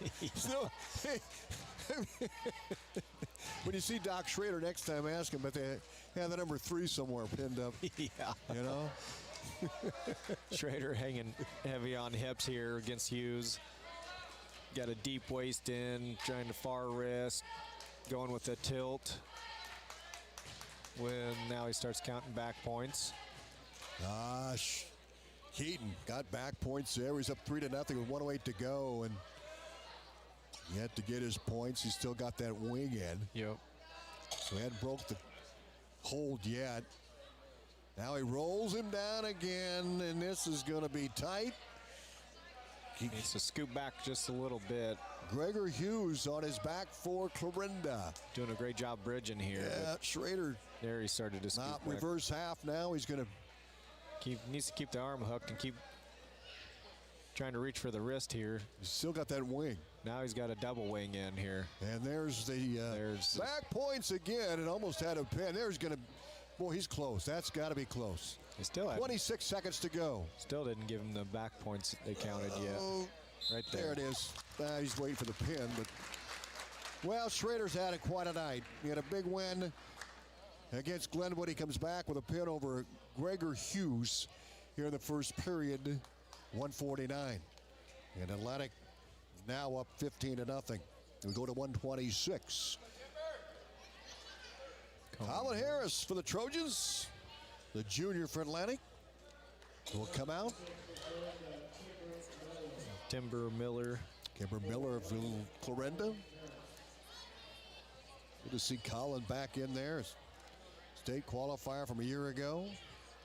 Timber Miller at the opposite end here with 126 pounds. Dane Van Horn with a come from behind 15-12 win in overtime at 6. Hunter Kinsey a fall at 13. And Schrader a fall for Atlantic at 20. Harris right in with a takedown, and look at this. Front headlock and had a leg trap. He's got him straight to his back. Colin Harris may have the quickest pin of the night here if he keeps that steady. And he does. 19-second fall for Harris. How about that, Colin? 126. Colin Harris with a pin. We go to 132. Now, Braxton Haas is going to wrestle back at his weight. But hey, what a hero job at 38 against Glenwood. They wrestled him up.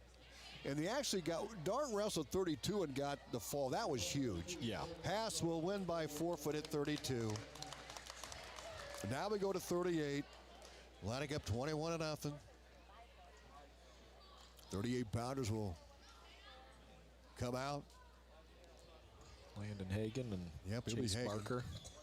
Hagen was comes out at 38. Parker for Clarinda. Chase Barker, I should say. Yeah. Yep.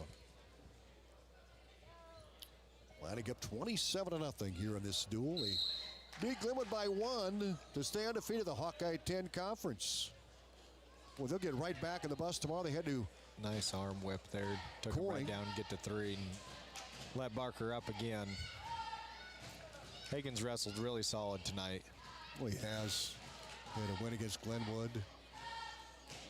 As I mentioned, Atlantic will be at the John Jay tomorrow and Saturday.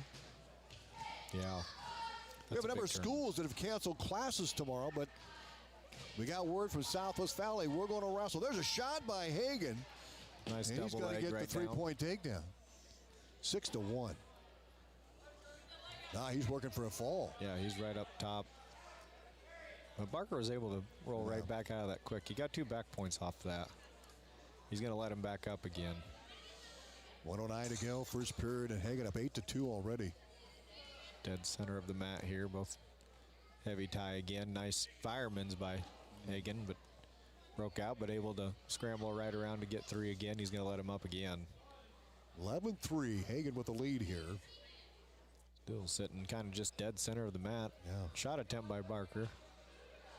Hagen got a 2-on-1 here. Now an overhook. Comes back to the center of the mat. Heavy tie again. Oh, nice nice shot by Landon. Good, does a single, then switches to a double. Right, takes him right back down again. Deep waist. Gonna attempt to get a hook chicken wing in here. Trying to get the other wrist. Now he overhooks the wrist as Barker keeps circling around. Now Hagens has a arm behind his back and gonna get some pack points here with 10 seconds left. He's up 14-3. No back points. I don't think it's going to be awarded here as we're going to wind down here the first period, but it's been all Hagen. He sinks the legs in. We'll go to the second period. 14-3. Landon Hagen with the lead over Chase Barker. Lining up 27-0 here over Clarinda. Barker's choice. He chose down. Yep.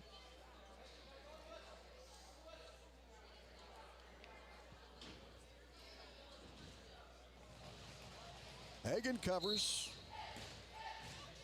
Traps the arm right away at the whistle. Barker's got a leg hooked on Hagen, but Hagen's going to throw the cradle in here. He's got that one in now pretty he's got tight. a chance to get the pin. Barker fighting it. Kicking like crazy. And he broke it loose. Yeah, but there's a tech fall. Tech fall for Landon Hagen with 1:40 to go in the second period. 32-0 Atlantic. Tack 5 more on for the Trojans. We go to 144. Atlantic in command here over Clarinda. Cardinals fell short to Glenwood 84-0 in that first match of the night that we had right here on KS95 on our live stream at WesternIowaToday.com TV and YouTube. So 144 here. At Carter Hadley and Trevor Smith comes out for the Cardinals. Hadley got upset earlier by the freshman Tate Boothie of Glenwood. Hadley was in command. He come out strong and in control. But that's the way it goes in wrestling. Yep. They'll get to see each other again. Both are battling with hand fighting, and there's a club to the head by Hadley. He's going to come around. No points yet. We'll see if he posts the head. Now he's jamming the head, but Smith's got a single. leg. He's going to elevate it up. He's trying to. Hadley did a nice job trying to whip it down, but Smith's got 3. Smith never let go of the legs. So nice takedown for Trevor Smith for Clarinda. He leads 3-0 here. Yeah, they're both. He's hanging heavy on. He's got an arm trapped. 2-on-1. Hadley trying to work to get back to a base. They're right at the edge of the mat. Smith doing a great job keeping his hips down. So he grabs Hadley's wrist, but he keeps rolling his wrist out to keep control as he comes back up to a base. But Smith has a hook. Hadley comes up to his feet, but still Smith keeps control as he has one arm trapped. He's going to try to attempt a tilt, but nothing going. Now he's got it hooked, and he's going to attempt to step over to get Hadley to his back. He's reaching for a far wrist. Let's go. Still on top, Smith. Now he's off to the side, has a leg and an arm across, running him over. Looking for the cradle, but Hadley's able to stretch out of it. Hadley's got a leg. He's got a leg, but Smith has the other. Now he keeps walking around. It's not going to be good for Hadley here because he has both his arms trapped. Hadley's got back points going against him. He's got his back exposed right now. Smith getting points. He was up 3-0. He's going to get some short time here. If he can hang on, he's got 10 seconds. Hadley needs to hang on here. Smith doing a great job keeping scooping his hips over. Hadley's going to hang on. Oh, he got the pin. Oh, he got 1 the second pin. left. Oh, I thought Hadley was 1 second left. Wow, Trevor Smith with a fall over Carter Hadley. So the Clarinda on the board to 32-6. And we go to 150. Well, I thought he was going to get out of that. See, I mean, Trevor Smith with a fall for the Cardinals and Coach Sorensen, 150 pounds. Got Hayes and should be Emmett Comer. Hayes had a good match against the Rams. Hayes wrestling well. The state qualifier from a year ago, Emmett Comer, is out for the Cardinals. 150 is where we're at. Atlantic up 32-6 here against Clarinda. They beat the Rams 36-35. Collar tie in the center. They're still circling. Hayes had an elbow, went to attempt a shot, and he hooks the leg as he's going to elevate the leg with the right out of bounds. Comer attempting to come back around up front as Hayes switches back to a double leg, and right down to the mat he goes. There's 3, Hayes. He's got the leg elevated, and he's going to try to get a back points attempt here. He's got the leverage on that He's counting shoulder. Oh, there you get it tighter. Oh, He's cinching it up tighter. He's cinching it up with 120 to go. Comer just trying to hang adjusting, on. and more he moves it, more Hayes kind of sinks in here. 109 to go. 4 back points, minute to go. Close to getting a fall. Hayes keeps elevating the leg. Now he's got to cinch it up on that. Yeah, good effort by Comer to try to hang on for 50 seconds here.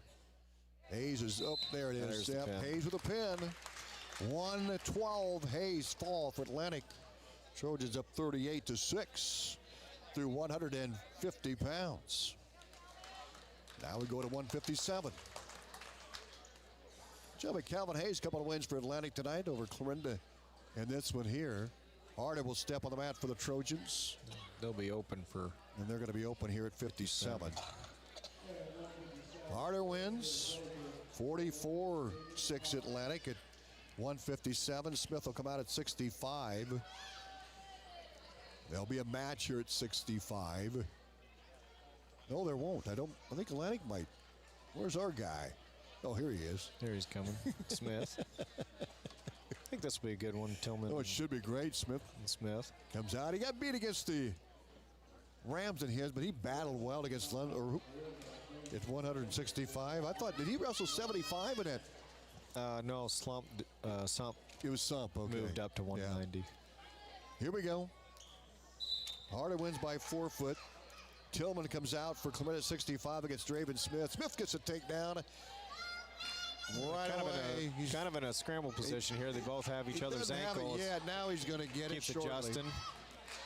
As he keeps circling around, he's almost like going to get a cradle and maybe get Tillman on his back. It's still scrambled. Nobody's got a 3, but he's got him stacked up here. Tillman in an awkward position here. Back exposed. Smith. It's a weird cradle position. Yeah. He's going to take it back down. Tillman in trouble. Smith reverse half. Reverse half here. If he needs to post his arm out.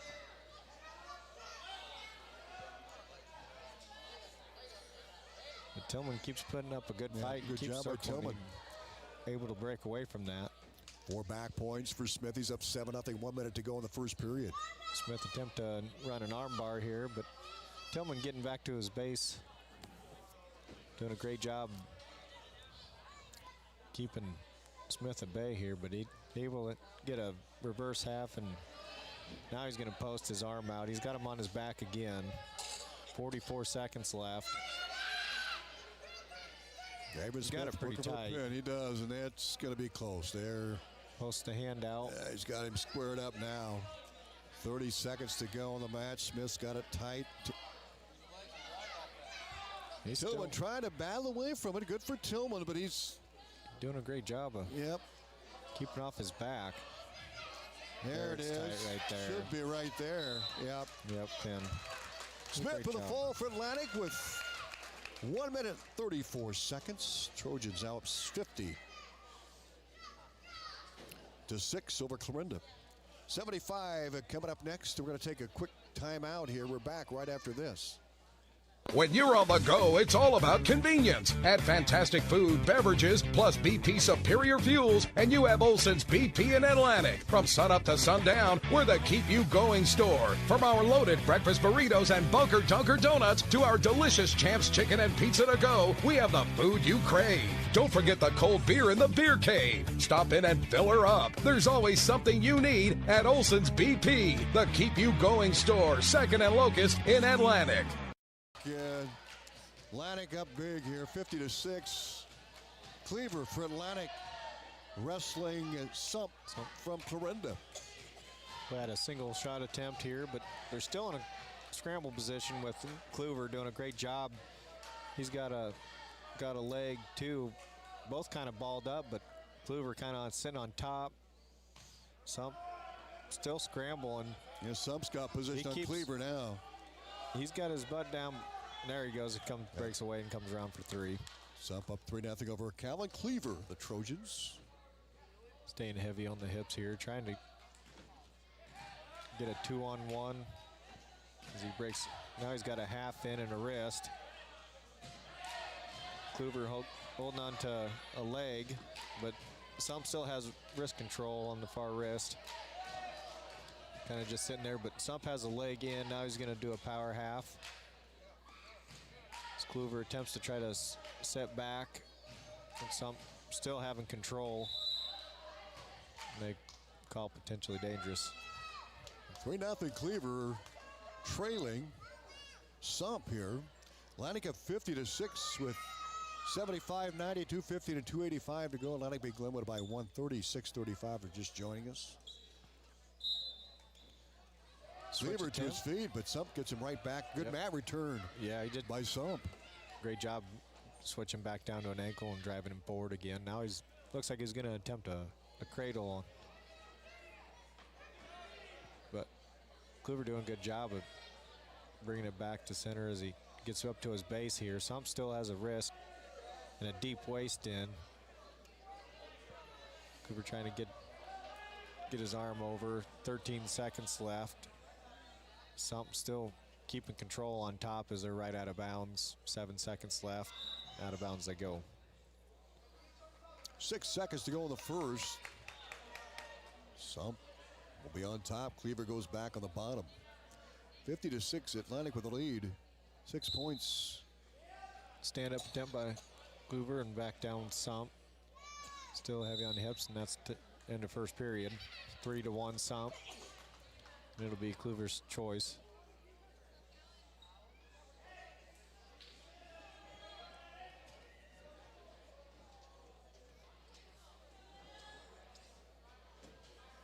The action is Cleaver trying to get to his feet. Sump able to break him down quickly. Switch backs. He goes deep waist and ankle every time when he tries to stand up. He's doing a great job on top. He's controlling. Cardinals' lone win came at 144 with Trevor Smith getting a pin. It was Atlantic has been in command from the start as Dayton Van Horn set the tone, coming from behind 11-0 to win in overtime 50-12. Hard cross face by Sump. Callan attempt to stand up again on the edge of the mat. Another hard cross face by Sump. As Callan just kind of keeps hand fighting for control, not allowing Sump to get anything dangerous going. Atlantic picked up wins at 13 with Kinsey, Schrader at 20, Harris at 26. Head falls, Braxton Hassel by 4 for the 32. Hagen to win at 38. As you mentioned, Smith had that pin at 44. Then Hayes harder.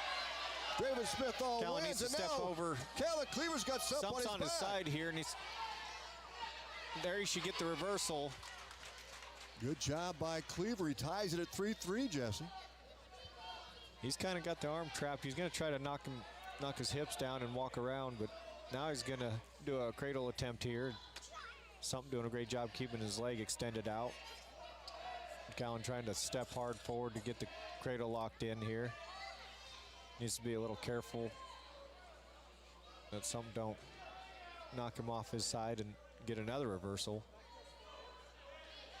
Still sitting there like he's trying to attempt a cradle. Now he's going to come around to the side and run him forward. Sump's got wrist control here. Not sure why he didn't try to stand up. He's staying down. 17 seconds. They've got. Callan's got a crab ride going on. Sump's got his hips knocked down. I'm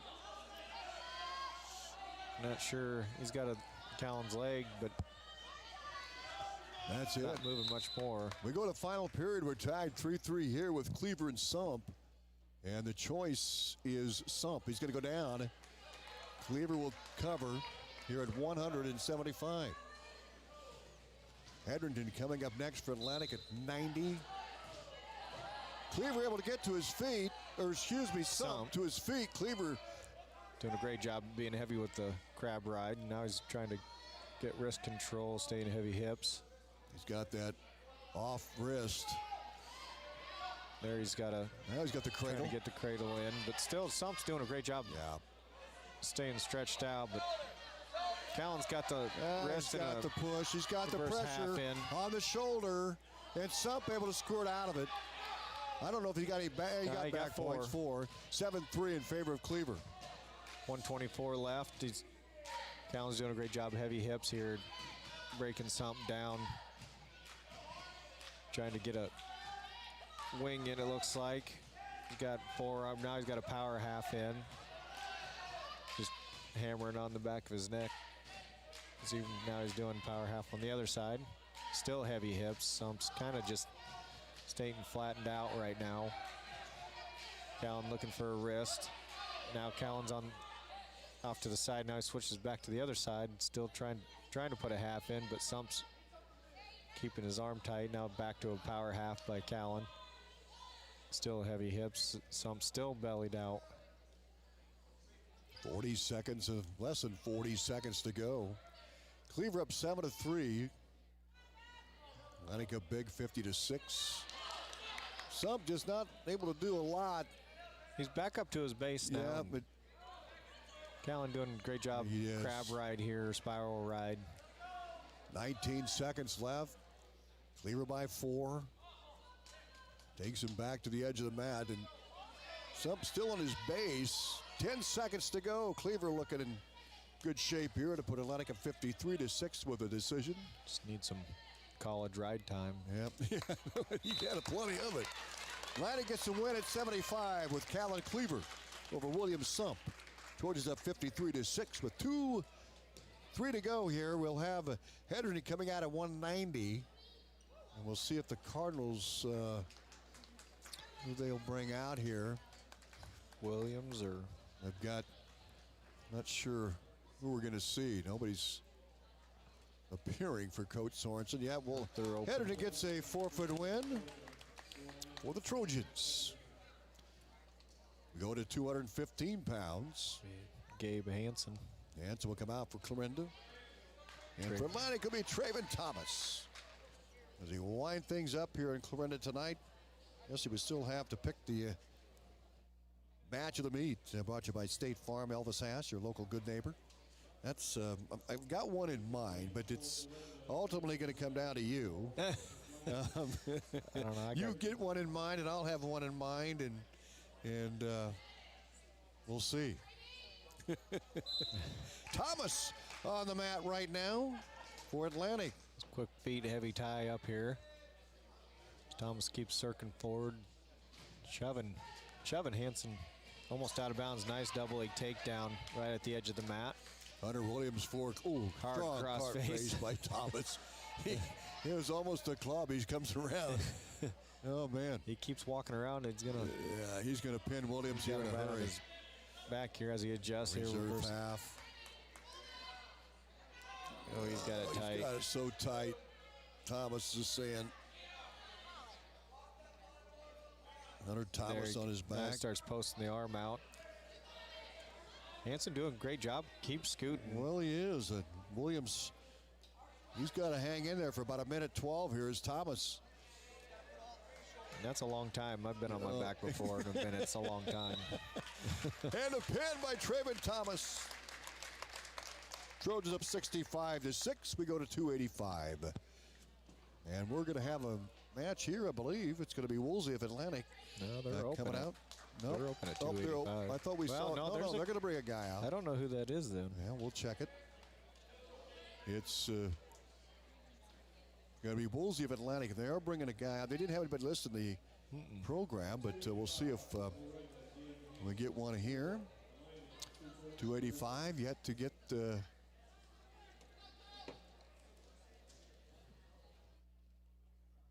Yeah, it's Gabe Hansen of Clarinda, Cooper Woolsey of Atlantic.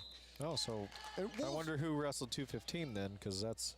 it was Hunter Williams is who I have here.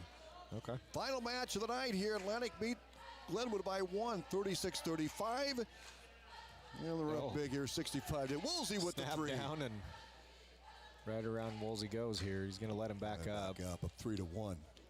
Shot Nice by double Woolsey. shot. A deep Nice job. 2. And he gets 3 more. Right at the edge of the mat and did a double leg and was able to turn and come right back in the mat. He's going to let him up again. You let him up again. Hard cut him. 6-2. Level change by Woolsey. Shot attempt by Hansen. Snap down. Now cow catcher right to his back. But he's able to get out of it. No points, I don't think, on that. 1:12 to go. Woolsey up by 9-3 now. Hansen. Now Woolsey's got a power half as he comes around with the half. Oh, right there he's got back. it flat. Switch the hands Cooper around. Woolsey going for the pin, and you can mark it down. Atlantic with a 71-6 win over Clarinda. They beat Glenwood 36-35. And our post game coming up, brought to you by Elvis Haas, your State Farm Insurance agent, to your local good neighbor. We're back right after this.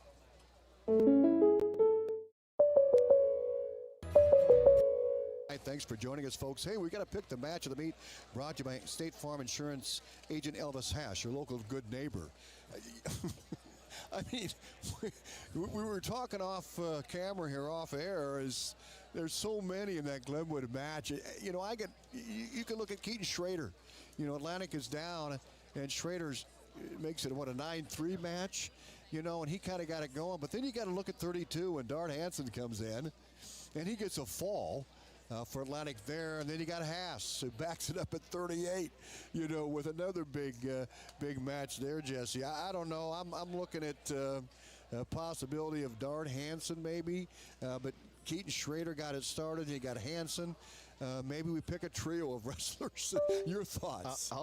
That's what I was going to do. I mean, I think Schrader with the win definitely started the momentum, and then with Hansen's win, I mean, that was a huge swing to the result of how this duel went. So, I mean, I would pick Schrader and Hansen. Okay. Yeah, Schrader got it going, and he had a good night. He won 2 matches for the Trojans.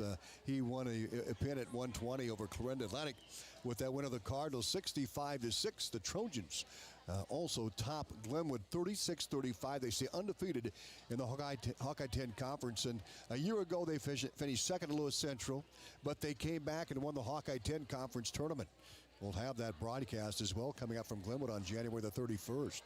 We'll also have a quad coming up next week, I believe, or I think it's next week. We've got that quadrangular in Atlantic. We'll have that here on live stream and on the radio as well. And we'll have the Girls Regional coming up a week from tomorrow night. We're going to have that as well. From Atlantic, we'll have reports and coverage. And then coming up tomorrow and Saturday, we have the John J. Harris Wrestling Tournament. And Chris Varney will take the reins, and he'll be in the Activity Center in Corning along with Jack McKee on the camera.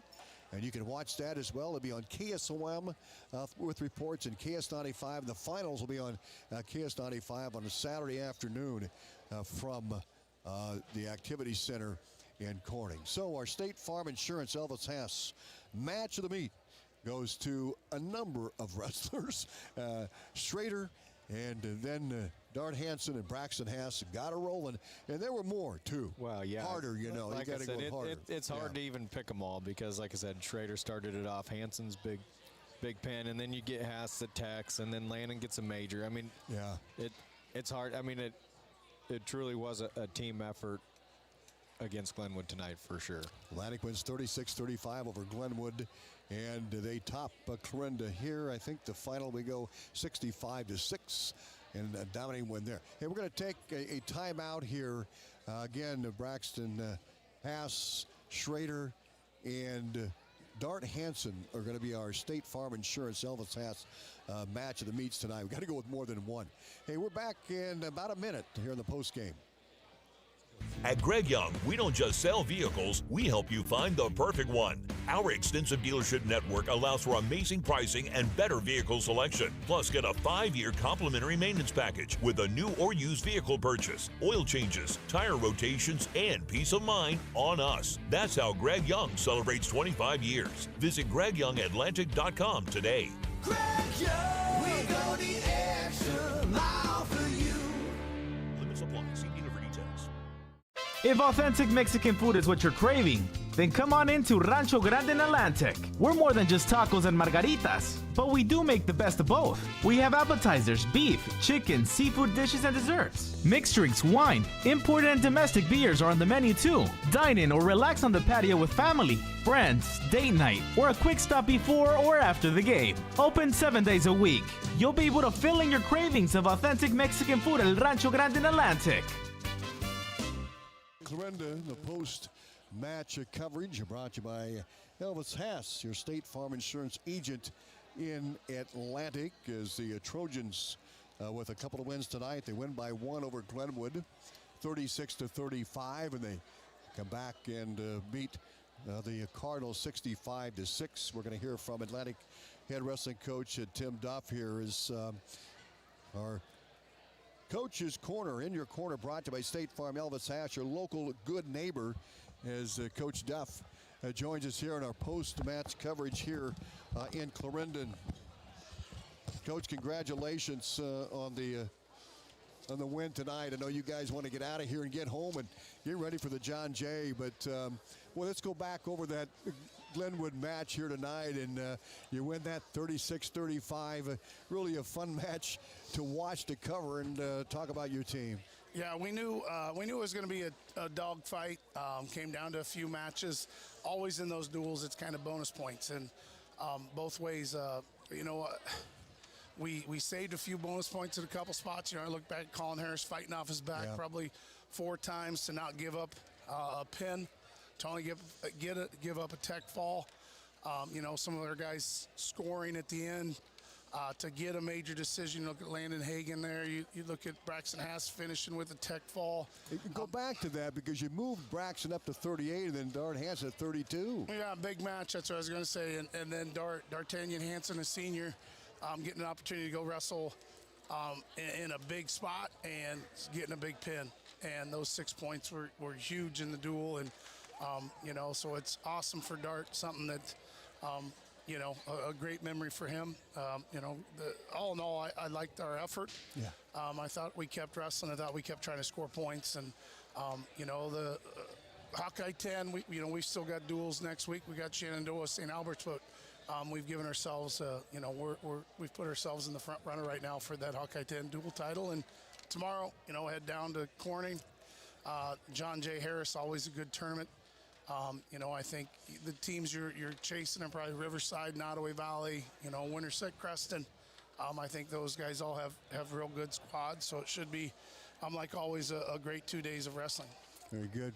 Coach, congratulations. Things are going well. The team's wrestling pretty good at the right time of year.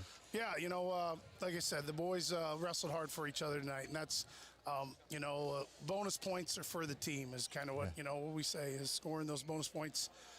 That's for the team. And so all those kids that went out there and picked up extra points, that's great to see them working for each other. And like I said, the matches where we limited some extra points, that was a difference. You got a 1-point duel, comes down to every single point matters. And so, a good hard-fought duel. Coach Weber does a great job. Glenwood's got a really good team.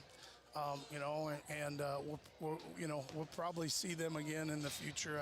It wouldn't surprise me to, you're going to see that Glenwood Atlantic duel somewhere at a regional. Yeah, no doubt. Coach, thank you for your time. Congrats on the wins tonight, and the best of luck this weekend. Yeah, thanks a lot, Tom. We're talking to you this weekend. You got it.